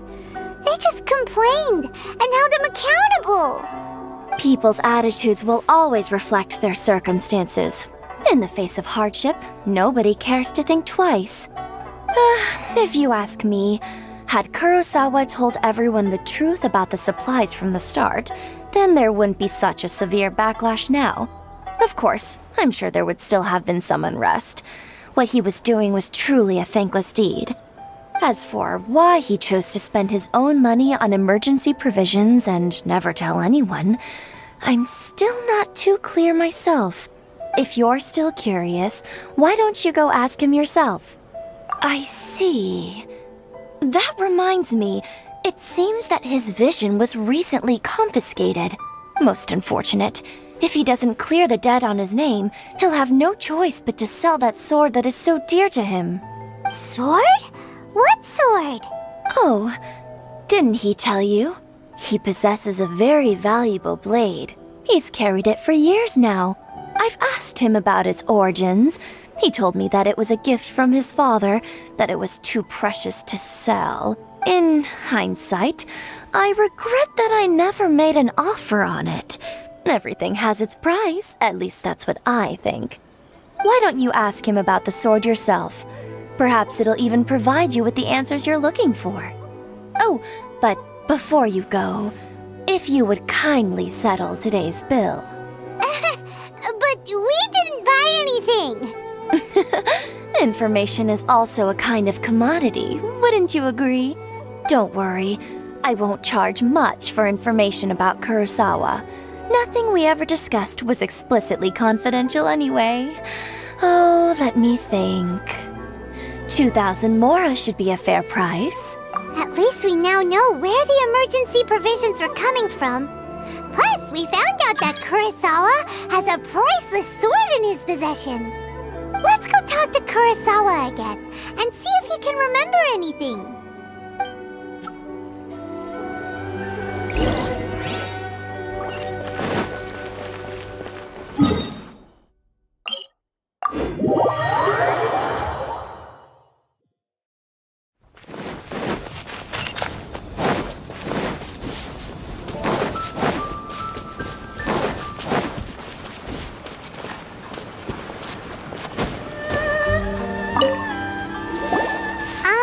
What are you doing here all by yourself?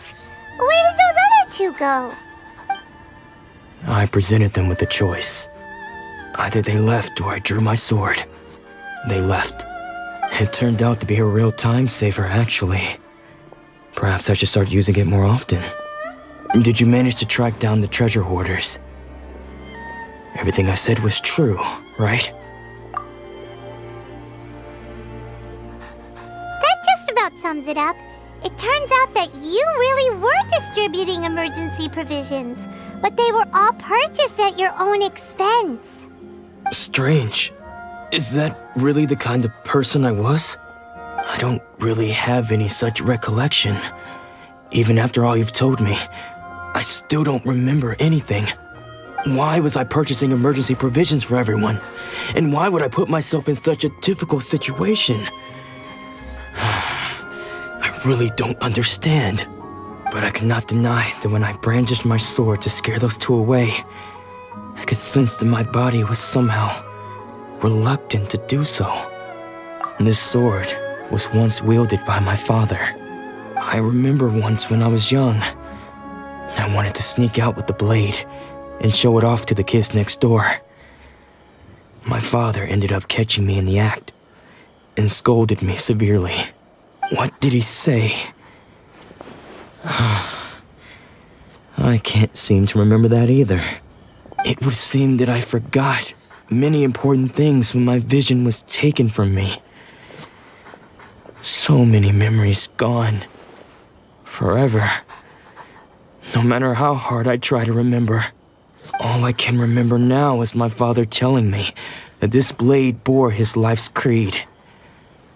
Before he passed away, he placed the sword in my hands and said to me, "With this sword, you should..." Hey! If you look carefully, there seems to be some words engraved on the hilt.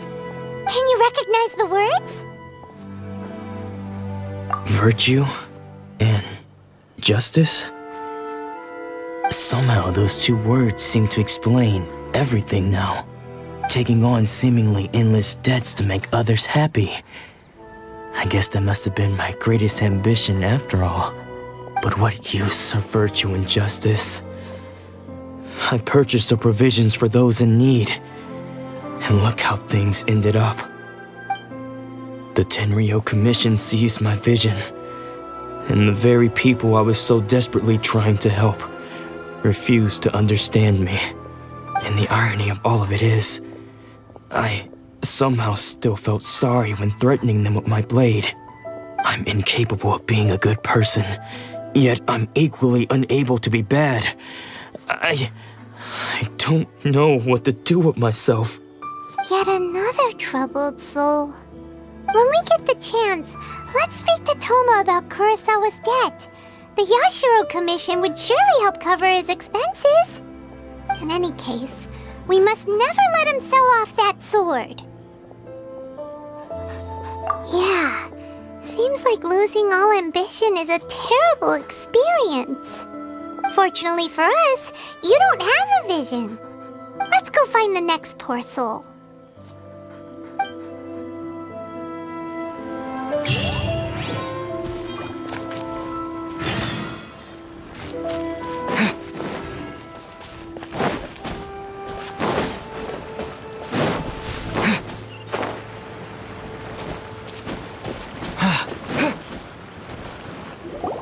The third person who had their vision taken is supposed to be a famous sword master around these parts. Hyman heard that he's the present-day master of Meikyo Shisui art. Sounds pretty impressive. This is his dojo. Luckily, there's some people around. Let's go talk to them. Nanako, don't worry. Sensei will be fine. Those thugs that challenged the dojo were strong, but he fought them all off in the end, didn't he? Maybe, but I'm still worried about him. Things have gotten dangerous before in the past, but it's never shaken him.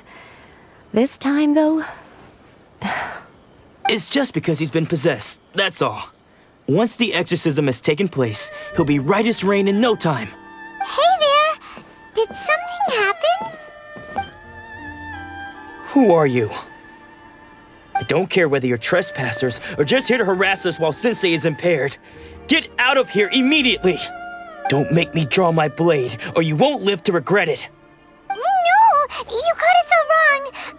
We just came here to... Disciples? Yep. We've heard all about the mighty master of Meikyo Shisui art. It's the whole reason we came all this way, to seek him out and ask him to train us. But then we got here and overheard you talking about how he got possessed or something? From the way you're dressed, it doesn't look like you're from around here.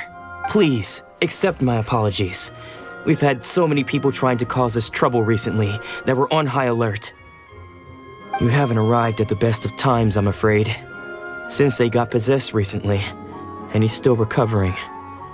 He's not able to take on any new disciples for the time being. I see you are earnest in your pursuit. Okay, how about this?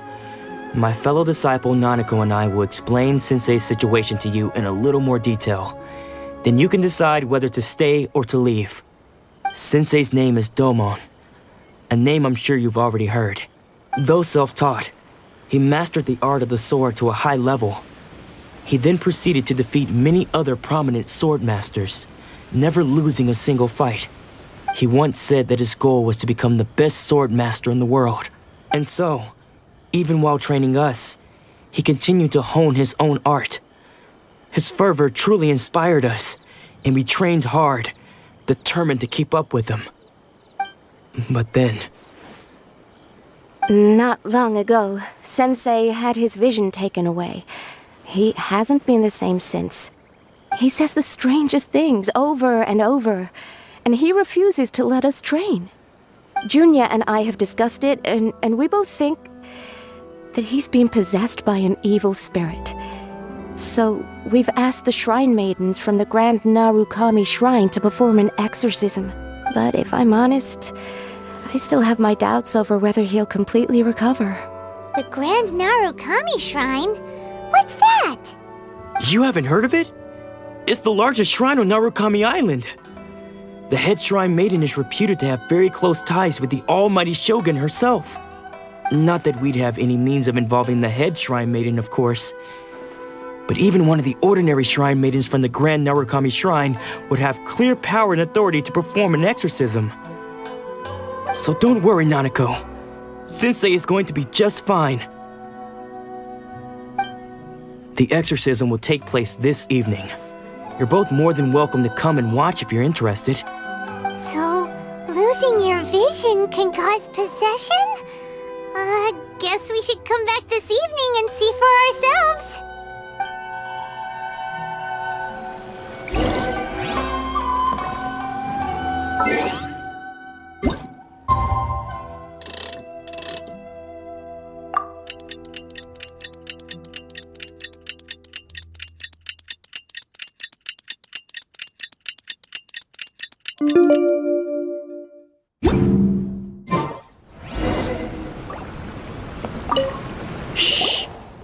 So you decided to come. It's a good thing you didn't arrive any earlier. You would have had to witness Sensei in one of his fits of madness. Just now, when Nanako was attending to him, she heard him whispering a few names to himself. When she asked him who the people were, he suddenly looked panic-stricken and pushed her away. It looked like he was in great distress. He was covering his ears and looking frantically around him with bloodshot eyes. All the while he kept calling those names. Some of them we knew, others we didn't recognize. But they all seemed to be the names of sword masters he had defeated in the past. One of them was Anzai. He used to be a fellow disciple of Sensei's, his senior, in fact. But Sensei defeated him in a duel many years ago, and he has been a wanderer ever since. Sensei wouldn't stop calling his name. Thankfully, the shrine maidens managed to subdue him, so the exorcism can finally continue. The ritual has now begun.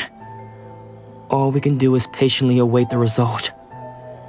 Here's hoping Sensei will be back to his normal self very soon. Please, excuse me for a moment while I fetch some water. If he wakes up, he is sure to be thirsty.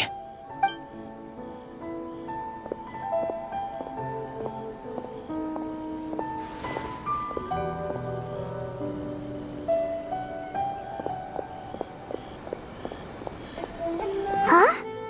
Who's that sneaking around? Uh-oh. Could they be here to mess up the exorcism? We won't let them get away with it. Come on, let's go after them.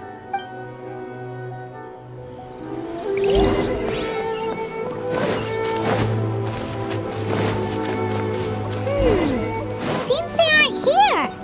Should we keep going further up?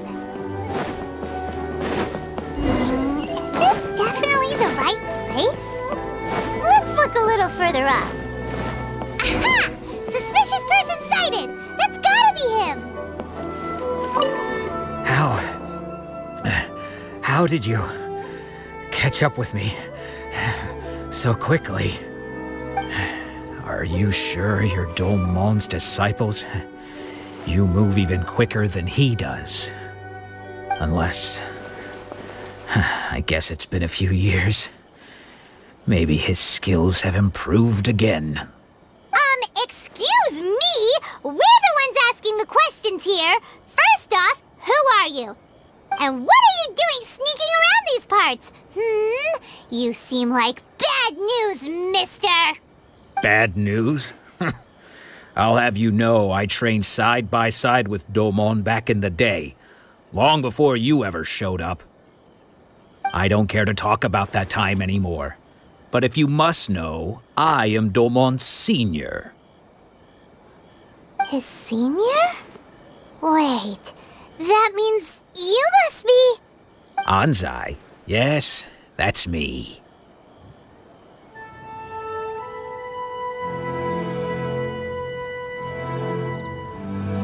Because I don't wish to see Domon or anyone else associated with him ever again.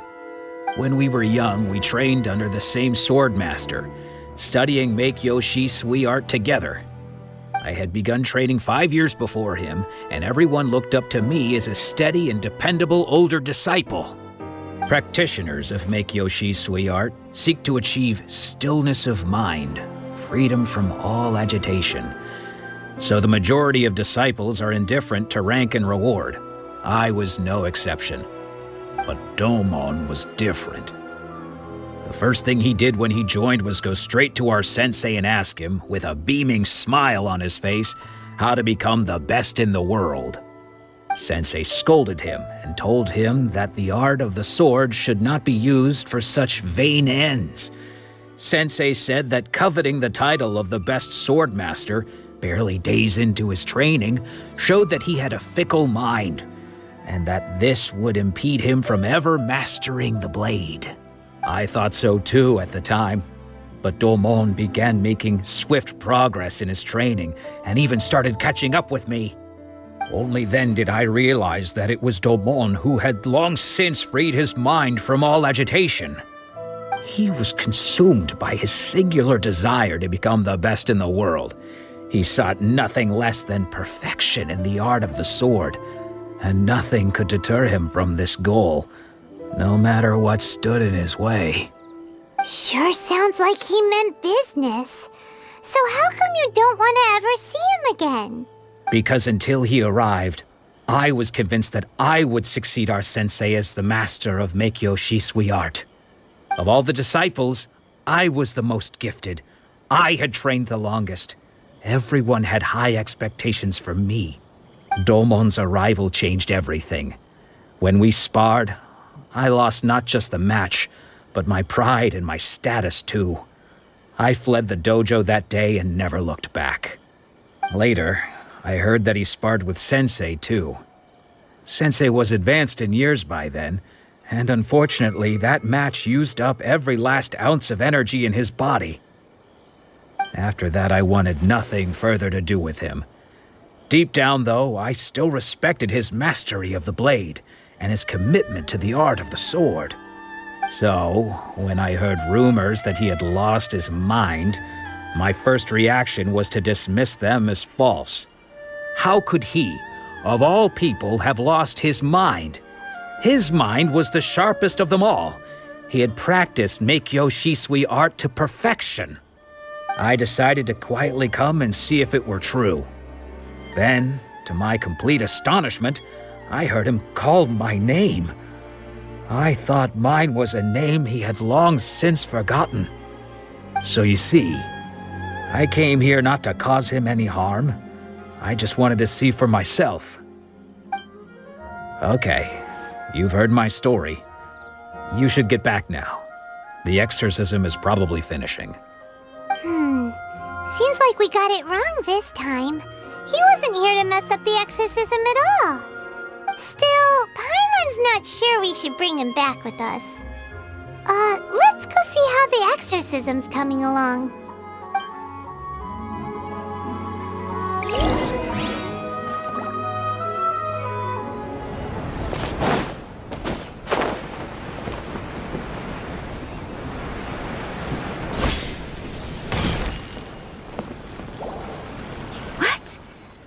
You're saying he isn't possessed? Does that mean he's just lost his mind? But how is that possible? No, I refuse to believe it. Something's clearly wrong. Nanako, please, try not to get agitated. I am sorry. With what powers I have, I can find no sign of any malignant spirit having possessed Domon. But spirits may take a myriad of forms in this world, many of which I cannot claim to have witnessed myself. Thus, I dare not rule out possession with complete certainty. And all is certainly not lost, for I received word not long ago that Lady Yai has taken an interest in your sensei's case. Lady Yai? Is that the same Lady Yai that I think you mean? The head shrine maiden of the Grand Narukami Shrine? That's wonderful news! Then Sensei will be sure to recover. Correct. Lady Yai is most knowledgeable indeed, and has abundant experience in the exorcism of evil spirits and aversion of great calamities. I am unable to say for certain whether an evil spirit has possessed your sensei, but Lady Yai can give a conclusive verdict. Excuse me, Miss Inagi, but I must ask, should we prepare a greeting gift for Lady Yai? That won't be necessary. All that is required of you is your timely arrival at the Grand Narukami Shrine. Lady Yai does not like to be kept waiting. I must leave now, but we will meet soon at the shrine. I wish Domon a full and speedy recovery. Who'd have thought Lady Yai herself would have taken notice of our sensei's case? Do you mean to say that Sensei isn't renowned enough to deserve Lady Yai's attention? No, that's not what I meant at all. You misunderstand me. I just mean this is Lady Yai, the head shrine maiden. She has direct and close contact with the almighty Shogun herself. Anyway, you should join us too, tomorrow. Given that you've traveled all this way just to meet our sensei, we, the disciples of Meikyo Shisui art, will do our best to help you. Sure! After all, everyone seems pretty excited about Lady Yai. We're curious to meet her too. Who knows? Maybe we'll be able to find out a thing or two about the Raiden children from her.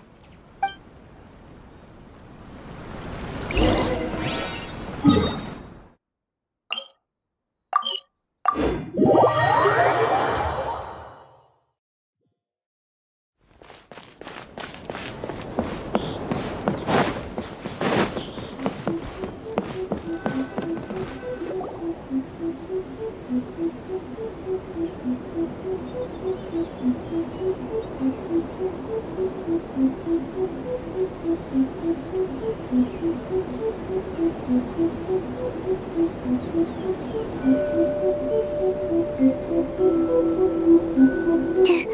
you think that's Lady Yi? Oh, no wonder Junyo is so excited. She has a really striking presence. Also, is it just Paimon? Or did she look right at us just now? It was probably nothing. It's not like she's ever seen us before. Keep away. Keep away from me. I gave up the art of the sword. Please, let me go, I beg you. As you can see, Lady Yi, Domon has persisted in this state for some time now. He appears to see those who have lost to him in duels past, gathered all around him to persecute him. Lady Yi, it must be a possession, right? This is nothing like him at all. In the past, no matter what came his way, he would always face it with a confident smile. I'm sorry. It is clear to me that your sensei is not possessed by any evil spirit. But then does that mean he... Yes. This is a change in the person himself. Unable to cope with the tremendous pressure he was under, he suffered a spiritual collapse. With his wits impaired, he finally descended into madness. As one who is thrown into the sea, though he fights back desperately against his predicament, it does nothing to prevent his descent into the depths.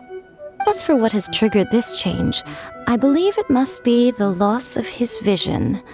For to be stripped of one's vision is to be stripped of one's ambition. Stripped of his ambition? But Lady Yi, even without his ambition, why should he suffer such a dramatic change? How does that explain his descent into madness? Your school practices Meikyo Shisui art, does it not? Stillness of mind, freedom from all agitation. What a fine notion that would be if any in this world could ever hope to achieve it. There was once one who claimed to be indifferent to rank and reward, and who fled enraged when defeated by his junior. And then there was an aged swordmaster who was aggrieved enough that he crossed blades with the disciple he himself had taught. Then, what of the one who crossed blades with his own sensei and beloved fellow disciple, and defeated them both? Can one truly remain unagitated, of still mind in moments such as these? Lady Yi, I'm not sure I understand. The path of the sword master is filled with twists and turns. It is no small undertaking to pursue the position of greatest sword master in the world. It requires one to take their sword firmly in both hands and cut down the hopes and dreams of others, even those of one's closest companions. Only a deep commitment to his ambition to become the best made it possible for him to rise above the pain of these encounters, to focus on the way ahead. When that ambition disappeared, he began to doubt himself. As he battled his growing anxiety, he slowly descended into the state you see him in now. Much like a certain fatally flawed friend of mine. Poor sensei. To think he's been suffering so greatly. I'm sorry. It's all my fault. Father, Sensei, Ansai. That's enough. Huh? Isn't that Ansai? Where did he come from? Did he follow us the whole way here? Ansai, why are there two of you? Is that you or a ghost? You're here for revenge, aren't you? I knew it would come. I never should have. You're right to assume that my feelings towards you are far from kindly. But I didn't come here to settle a score. It's been so long now that I made peace with it years ago. You did nothing wrong that day. I couldn't face the humiliation. That's why I ran. I don't think most of the people you beat along the way would hold it against you. On the contrary, when you cut our ambitions short, we entrusted them to you, in the hopes that they might carry you further. Now I know that we can't place our hopes in you any longer, since you've been stripped of your ambitions too. But that is no reason to strip them of theirs. Follow the way of the sword all the way to the highest peak.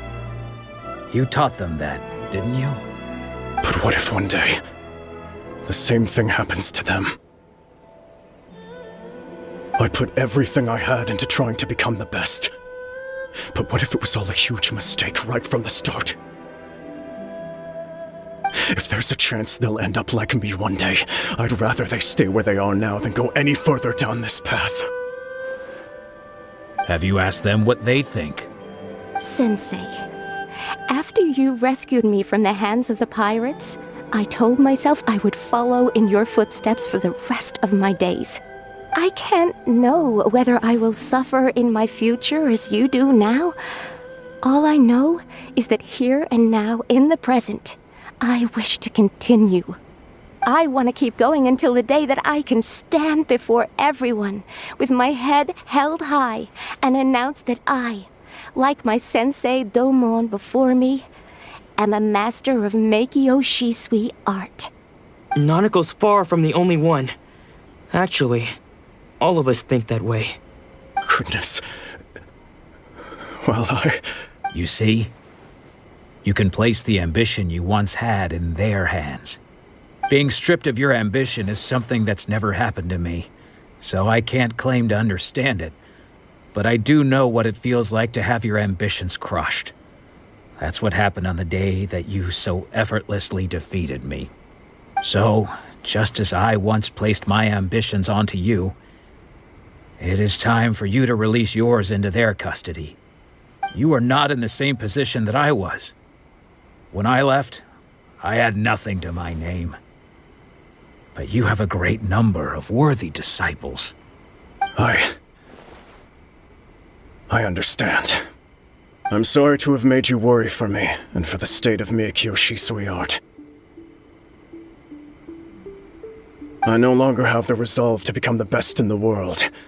The emptiness and suffering inside of me will not abate, so I cannot hope to still my mind and be free of agitation. But as your sensei, I shall commit to imparting unto you everything I have learned in my life so far. This is my promise. And I humbly ask Anzai, my senior, to hold me to my word. You can count on that. I'd be checking in on you occasionally anyway, just to make sure you hadn't lost your mind again. But I am now used to the life of a wanderer. I do not belong in the dojo anymore, so I will simply stop by once in a while to make sure you aren't cutting any corners with them. Well, don't just stand there staring at me. Say thank you to Lady Yai and then get yourself back home.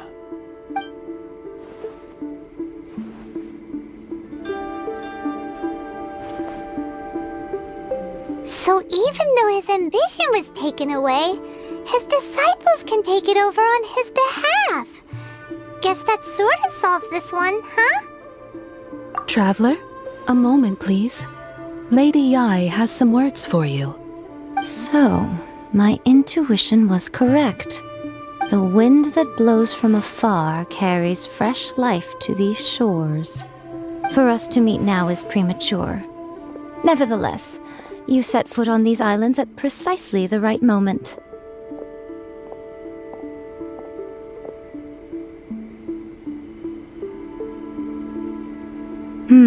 I have high hopes for you, child. Don't disappoint me. Ooh, Lady Yai seems to have taken a real interest in you. She seems super mysterious. Paimon's so curious what she really meant by all that. We can come back to it another time. For now, we should go report back to Miss Kamisato.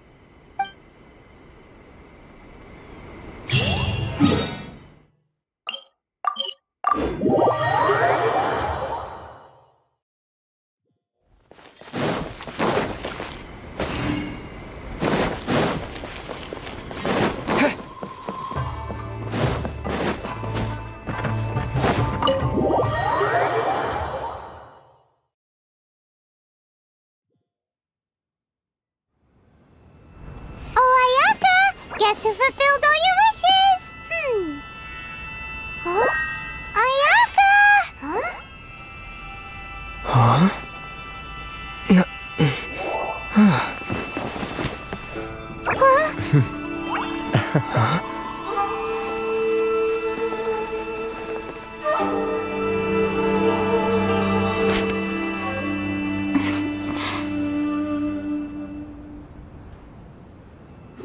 Traveler, Paimon. It is a pleasure to finally meet you both face to face. I have heard all about how you helped our 3 friends. My sincerest thanks to you. Yeah, short of getting them their visions back, it seems like there's no way to really help them. Ayaka, how come this time you get to come out and meet us in person? Because now that you have done the 3 things I asked of you, I consider you to be my friends. As you will observe, I dispense with the screen for Toma also. Ooh, wait a second. But isn't Toma your, servant? Paimon's happy to help and all, but Paimon sure as heck did not sign up to be a servant. Oh. Paimon, you are most entertaining. Toma is first and foremost my friend, and was so before he ever became my attendant. Oh, okay then. Ayaka, you seem pretty different out in the open compared to how you are behind the screen. Alright, we can be friends. Thank you both kindly. Back to the matter at hand. You have now witnessed the pain of those deprived of their visions. What are your feelings on what you have seen? Perhaps in the eyes of a deity such as the almighty Shogun, the lives of those who inhabit the world are inconsequential. Thunders roar, lightnings flash, the winds assault, and the rains descent. All these things take place with no regard for the feelings of the common people. But I believe that surely you understand what they must endure. It seems that perhaps now you can appreciate my feelings on all of this. In which case, perhaps you would be willing to reconsider your stance? You will? Really? Naturally. Alright, bravo, my lady. You were right all along. See? I told you he wouldn't reject them. I'd placed my trust in the right person after all. Now then, given that the remainder of our discussion pertains to matters of a more confidential nature, perhaps we could move to the Komori Tea House? We ought not to involve other members of the Yashiro Commission.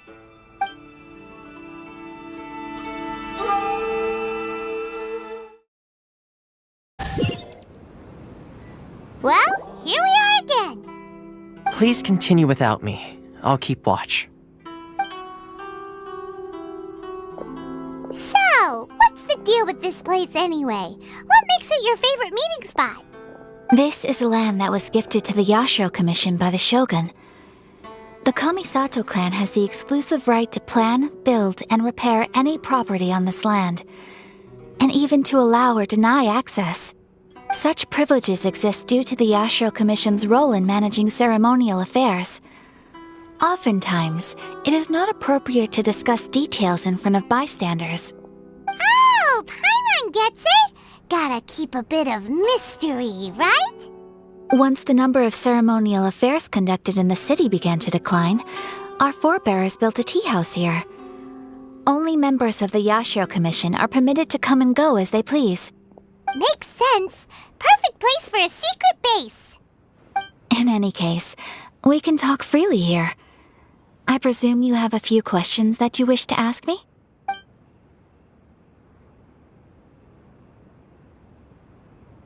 Of course. We have tried on numerous occasions. Unfortunately, each time a proposal to repeal the decree arrives at Tenshukaku, it is promptly vetoed by both the Tenryou Commission and the Kanjo Commission, and subsequently scrapped.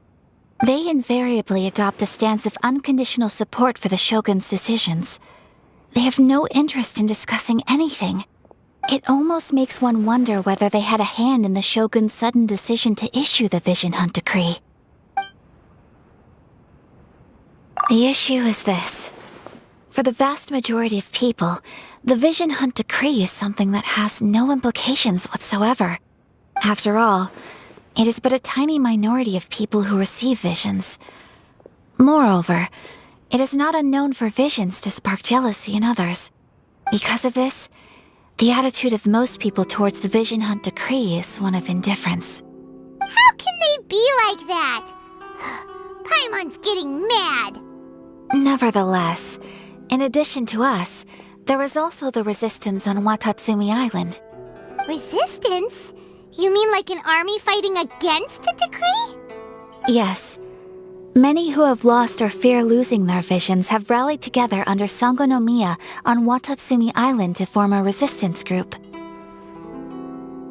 To say a little more about Sangonomiya, historically, there has always been some conflict between them and the shogunate of Narukami Island due to their different belief systems. But I do wonder whether there may be some other agenda behind their resistance movement, beyond merely fighting the Vision Hunt decree. The almighty shogun. I've seen her on but only a few occasions, most of them formal ceremonies. She inspires awe, commands respect, and exudes a sense of absolute authority. But as I recall, there was something else about her that struck me even more deeply. It was her almost complete lack of any emotion. In that sense, she appeared to me to be less of a ruler and more of, well, an executive official, I suppose. Focused exclusively on her single goal of implementing eternity, acting accordingly without feeling. Ooh, Paimon has a question though! Oh? What would you like to know, Paimon? Have you got a plan yet to fight the Vision Hunt decree? To be honest, we do not. What? Please, do not forget that challenging the Vision Hunt decree is tantamount to challenging a deity. Coming to terms with that is already a difficult step to take. So what are we gonna do? Well, for the moment, all we can do is try and reduce the harm that is being caused by this decree. For example, by providing vision bearers with safe refuge, or manufacturing counterfeit visions for them as a contingency measure. You're telling Paimon that there are people out there who can make fake visions? Don't underestimate the talents of the craftspeople in Hanamizaka. To the naked eye, their counterfeits are indistinguishable from the genuine article. The problem we are facing right now is that Master Masakatsu, who was providing us with counterfeit visions, has recently been arrested by the Tenryou Commission. Darn! So they found out about it? Ugh. Yes. We knew it was not a long-term solution, and that it was only a matter of time before it would be exposed. But we cannot simply abandon Master Masakatsu. Exactly. I feel the same way. But given mine and Toma's identities as part of the Yashiro Commission, breaking him out of prison would risk dragging down the reputation of the entire Kamisato clan should we be caught. That would only serve to cast suspicion on any future activity we might seek to attempt. By no means do we intend to place the burden of such a task on your shoulders alone. When you are ready, go to Hanamizaka and look for a fireworks shop run by the Naganohara family. There, you will find someone who can help you.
Just hand it over. You don't want any trouble with me. If you think your elemental powers are enough to resist the Vision Hunt decree, then you'd better think again. Believe me, you're not the first of your kind we've encountered, and we've seen the same unpleasant outcome time after time. You'd best save yourself the trouble. Can't you make an exception? I just got this vision. I won't even use it, I promise. So this is the vision hunt decree in action, huh? We can't just sit around and watch things unfold, can we? Psst! Hey, wait! Huh? There's someone trying to get our attention. Come on, this way.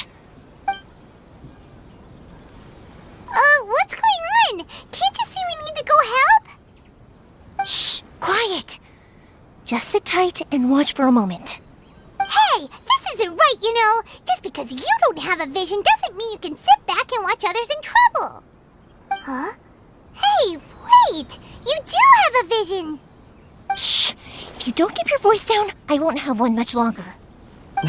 All right. Here, take it. Wise choice. All right, let's go. What should we do now? He's already given up his vision. Doesn't he know what could happen to him after losing it? This is your fault. You're the one who stopped us from interfering. Many thanks, Miss Euthymia. If you hadn't swapped me a fake just now, I'm sure I would have lost it. No worries. You put on quite the convincing performance. Oh, so that's what's going on here. And to think Paimon was about to unleash Paimonial wrath on Miss Euthymia. Sorry about that. Think nothing of it. I could tell from your reaction we were on the same side. You just didn't know it, you know? Oh, right. Allow me to introduce myself. I'm Euthymia, the current owner of Naganohara Fireworks. It ain't much, but it's honest work. Great to meet ya. Practically everyone on Hanamizaka knows Euthymia.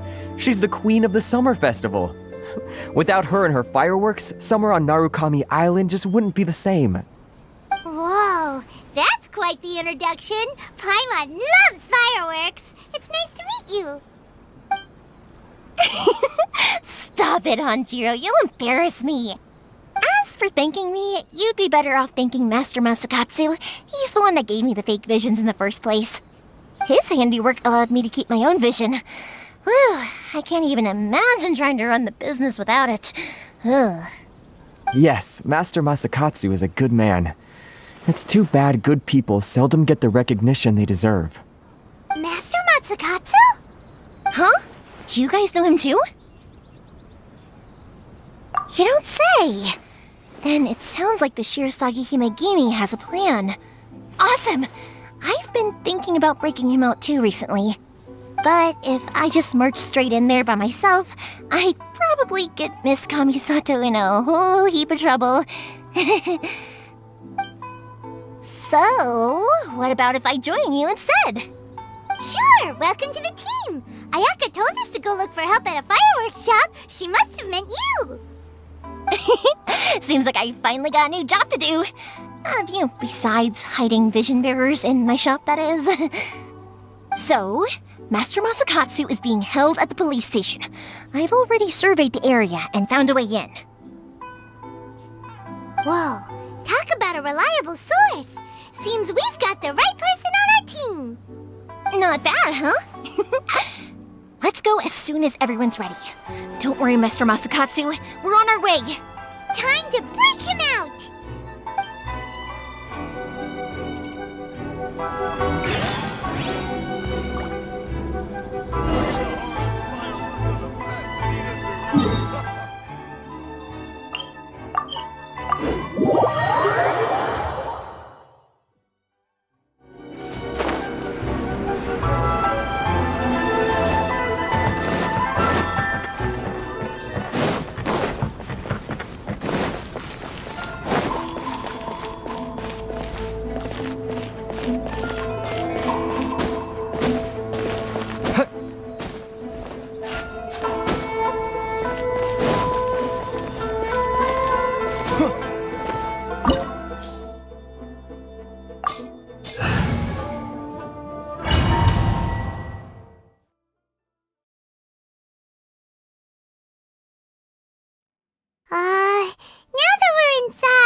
legend. Come on, this way. As long as we stay quiet, we've got a good chance. I certainly wouldn't want to end up locked away in here. Let's find Master Masakatsu and get out of here. We should split up. I've got a little present to prepare for Master Masakatsu. I'll be right back. You sure? Alright then. Just be careful not to get caught. Yes, you too.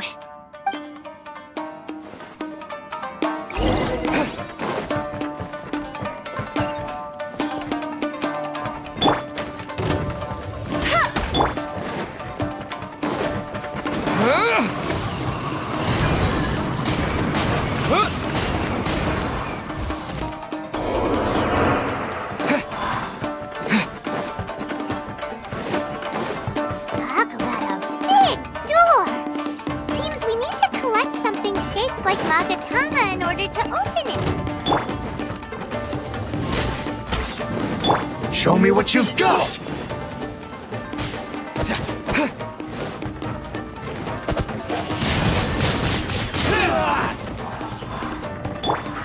Show me what you've got!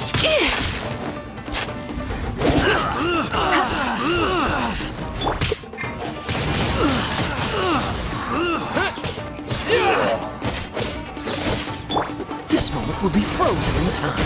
Cool it! Wind blade!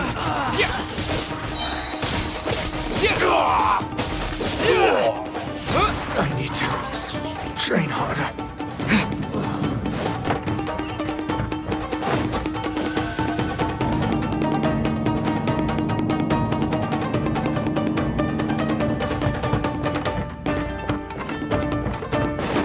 Battle formation! Wind blade! This wall looks a bit odd. Maybe there's some special trick to it. These guys seem a lot tougher than usual. Paimon wonders if that armor over there has anything to do with the source of their strength. Withdraw.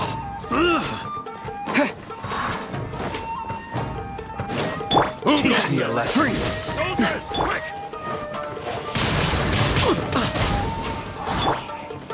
Surrendering and be gentle. Show me what you've got! No one escapes my sight.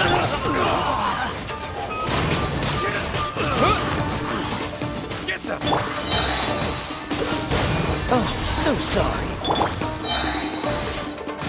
With the wind!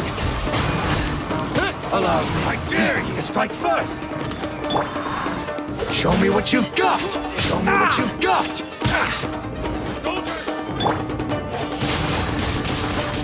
I've been bested.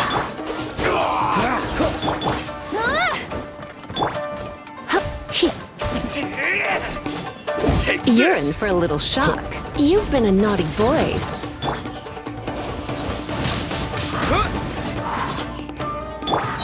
Cool it!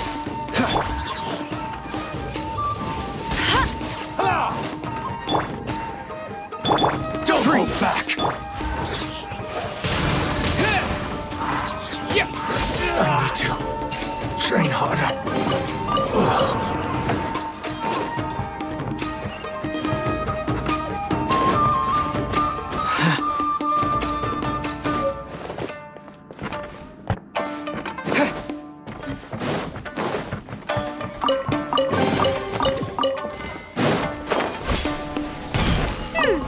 Doesn't that Magatama shape look pretty similar to the grooves on the door over there?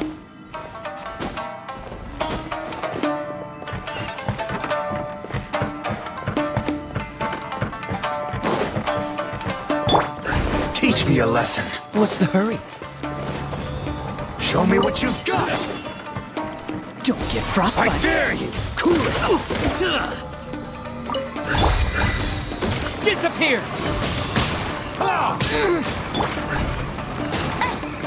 Go, go, Baron Bunny! Let it rain! Watch your step!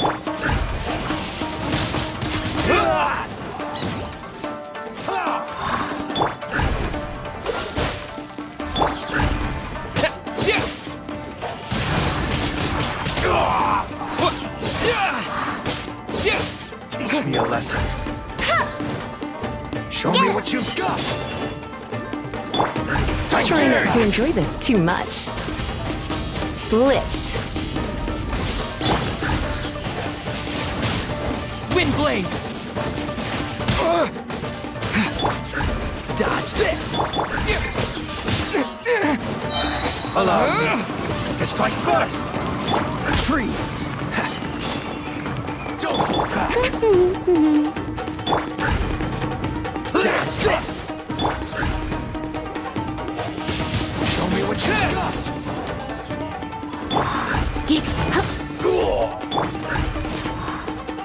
I dare you. Oh, so sorry. Don't hold Freeze. back. Watch your step. Wind blade. Show me what you've got. Show me what you've got. No one escapes my sights. Go, very buddy. Cool it. I dare you. I need to train harder. Freeze.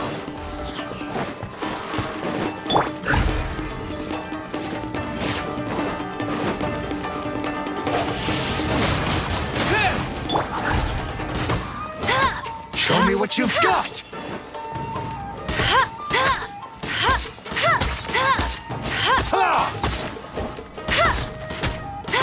Don't hold back.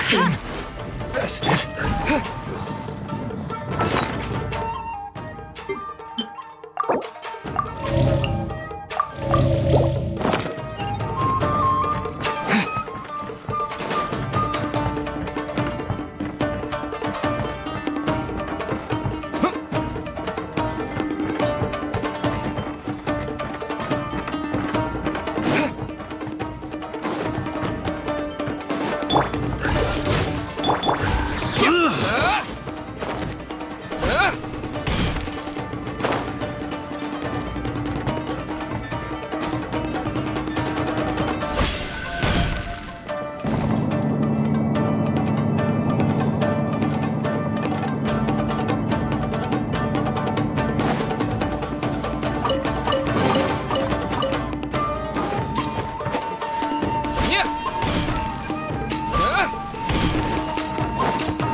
Over there.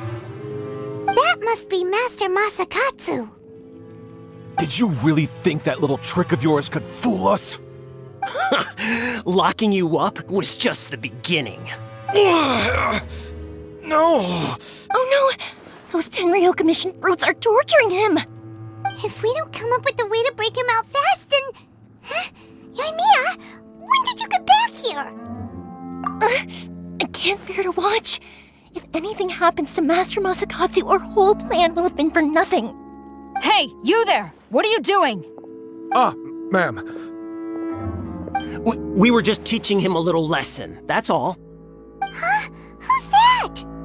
That's Kujo Sara, adopted daughter of the Kujo clan of the Tenryou Commission. She's also a general in the Shogun's army. What's she doing here? Make way, let me have a look at him.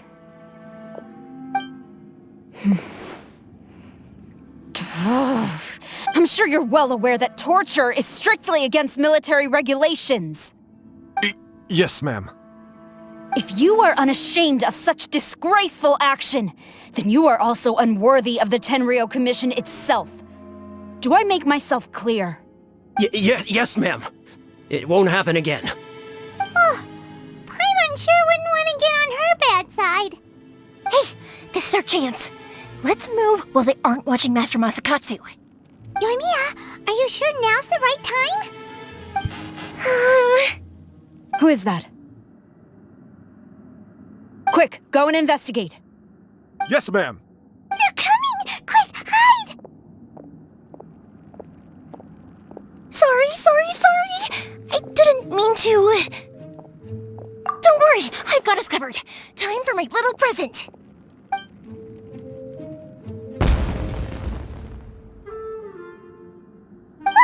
Fireworks! Huh? Was that an explosion? It sounded like fireworks. Quick, let's hurry!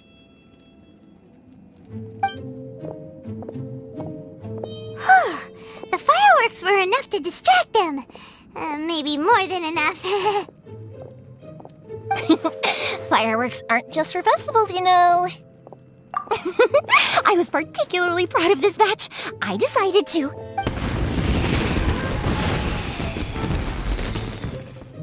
Whoa! Whoa!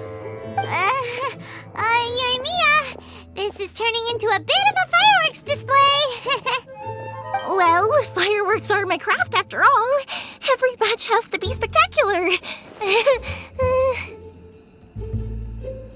Look, the coast is clear. Now's our chance.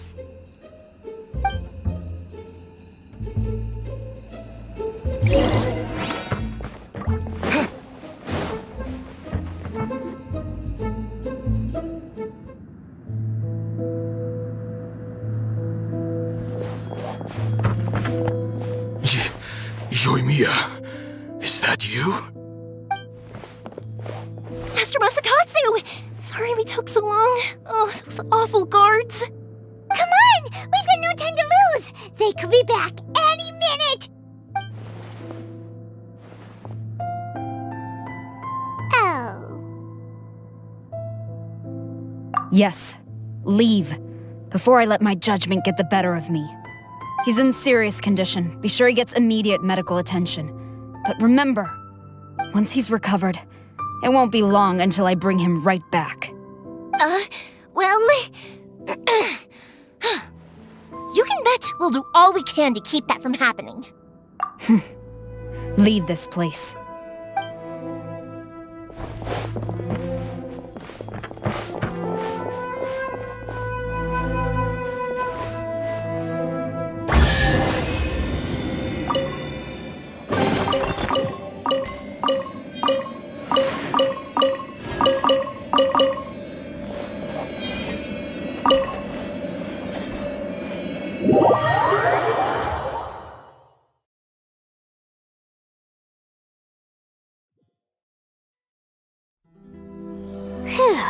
We're finally out of that creepy place. Yes. Finally, I've made it out of there. Master Masakatsu, how do you feel? Can you hold on? Don't worry. I think I can make it to the infirmary without keeling over. Thank you. All of you. I'll take him to get treated. I'll treat you to a round of drinks once this is all over. Don't worry about us. Just take care of Master Masakatsu.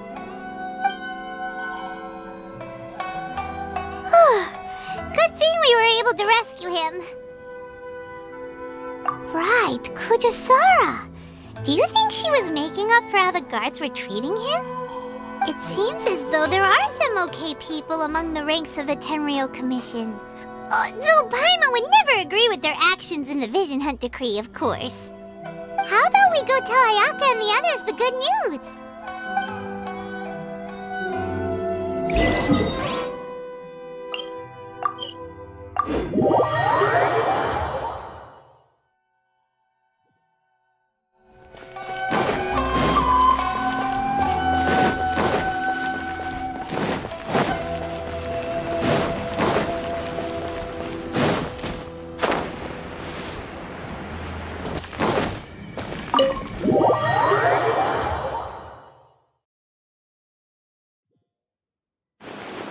I see. So Kujosara stayed her hand. It would appear she still has some honor to her. I wonder if we should try establishing contact with her. Perhaps we could coax out some information. Unlikely. Don't forget, Kujosara is also carrying out the Vision Hunt Decree. She obeys the orders of the Raiden Shogun without question. In her eyes, Master Masakatsu is of no threat to the decree. This is why she was so willing to allow his escape. If our true motives were ever divulged, she would act against us without a second thought. True. Though if you ask me, Master Masakatsu's release is an unexpected blessing.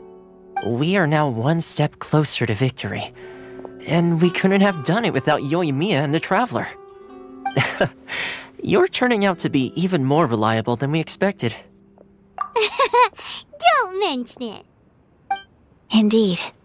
Things may have turned out very differently this time without the help of the Traveler. But if we wish to mount any sizable resistance against the Vision Hunt decree, there is still much to be done.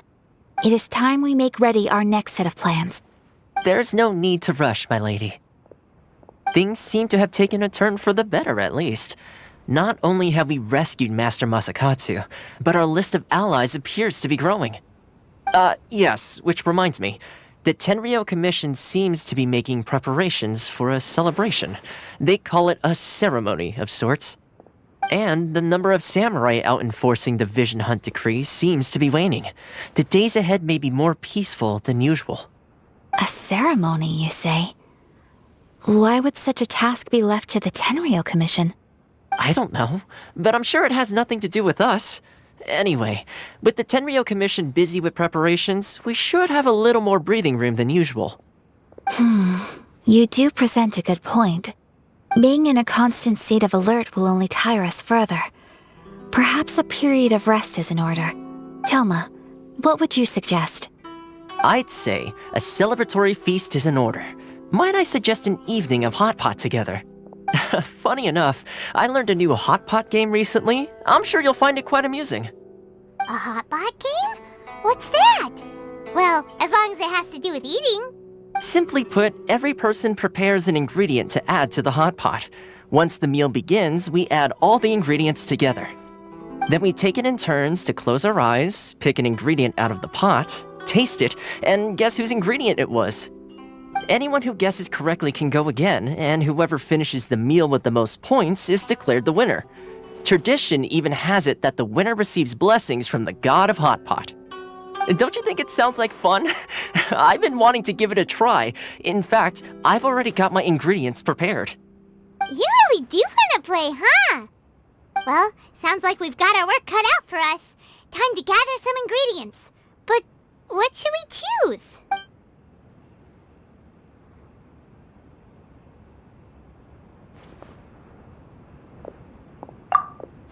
Let's see what we've got here. Fresh fish fillets, shrimp, bamboo shoots. Nice! You can't go wrong with these. Paimon can't wait. Paimon never thought we'd be the only ones to actually put anything edible into the pot. Don't go wasting the rest now. This was possibly the scariest looking hot pot Paimon's ever seen. Fortunately, Toma ended up eating all the weird stuff. Yeah, you can say that again. But hey, at least I got the most points. Oh, wait a moment. That doesn't feel good. I'm afraid it's your own fault for adding all those strange ingredients, Toma. The soup flavor wasn't quite the same afterwards. Even with the Traveler's normal ingredients, I still couldn't guess any of them correctly. But weren't you the one who added those little cakes, Ayaka? I think the Traveler ended up eating one. Boiling cakes in hot pot? Ugh. Think of the texture. I must apologize. To be perfectly honest, I thought the cakes would be a tasty addition. Uh-oh. I'm definitely not okay. I need to lie down.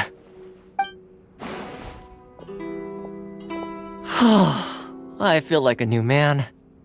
You know, Toma, all you had to do was guess wrong on purpose and it would have been someone else's turn. Talk about being competitive. Guess I've been feeling unlucky recently and wanted the God of Hot Pot's blessing. Perhaps I did get a little carried away. Still, I couldn't be beaten at my own game first time around. I think my luck has already taken a turn for the better. I can sense it. So without further ado, I hereby declare that the winner of today's Hot Pot Challenge is... me. Oh, brother. Ah, good effort, team. Another important job taken care of. Next on the agenda, some well-earned rest and relaxation. Yes. If the Tenryou Commission truly is as busy with preparations as Toma claims, then some rest would be a welcome change of pace. And with the extra time, there are some other matters I wish to attend to. Let's all take some much-needed time off. After a few days' rest, we'll reconvene at the Komori Tea House and discuss our next operation. Downtime is hard to come by these days, so be sure to make the most of it. I'll tidy things up here and start thinking about our ingredients for our next round. There's gonna be a sequel? Sure, why not? We should play again now that everyone knows the rules. I'll see you all later. Bye, Toma! Seems we won't need to be visiting the Komori Tea House for a while. Why don't we go explore some other places?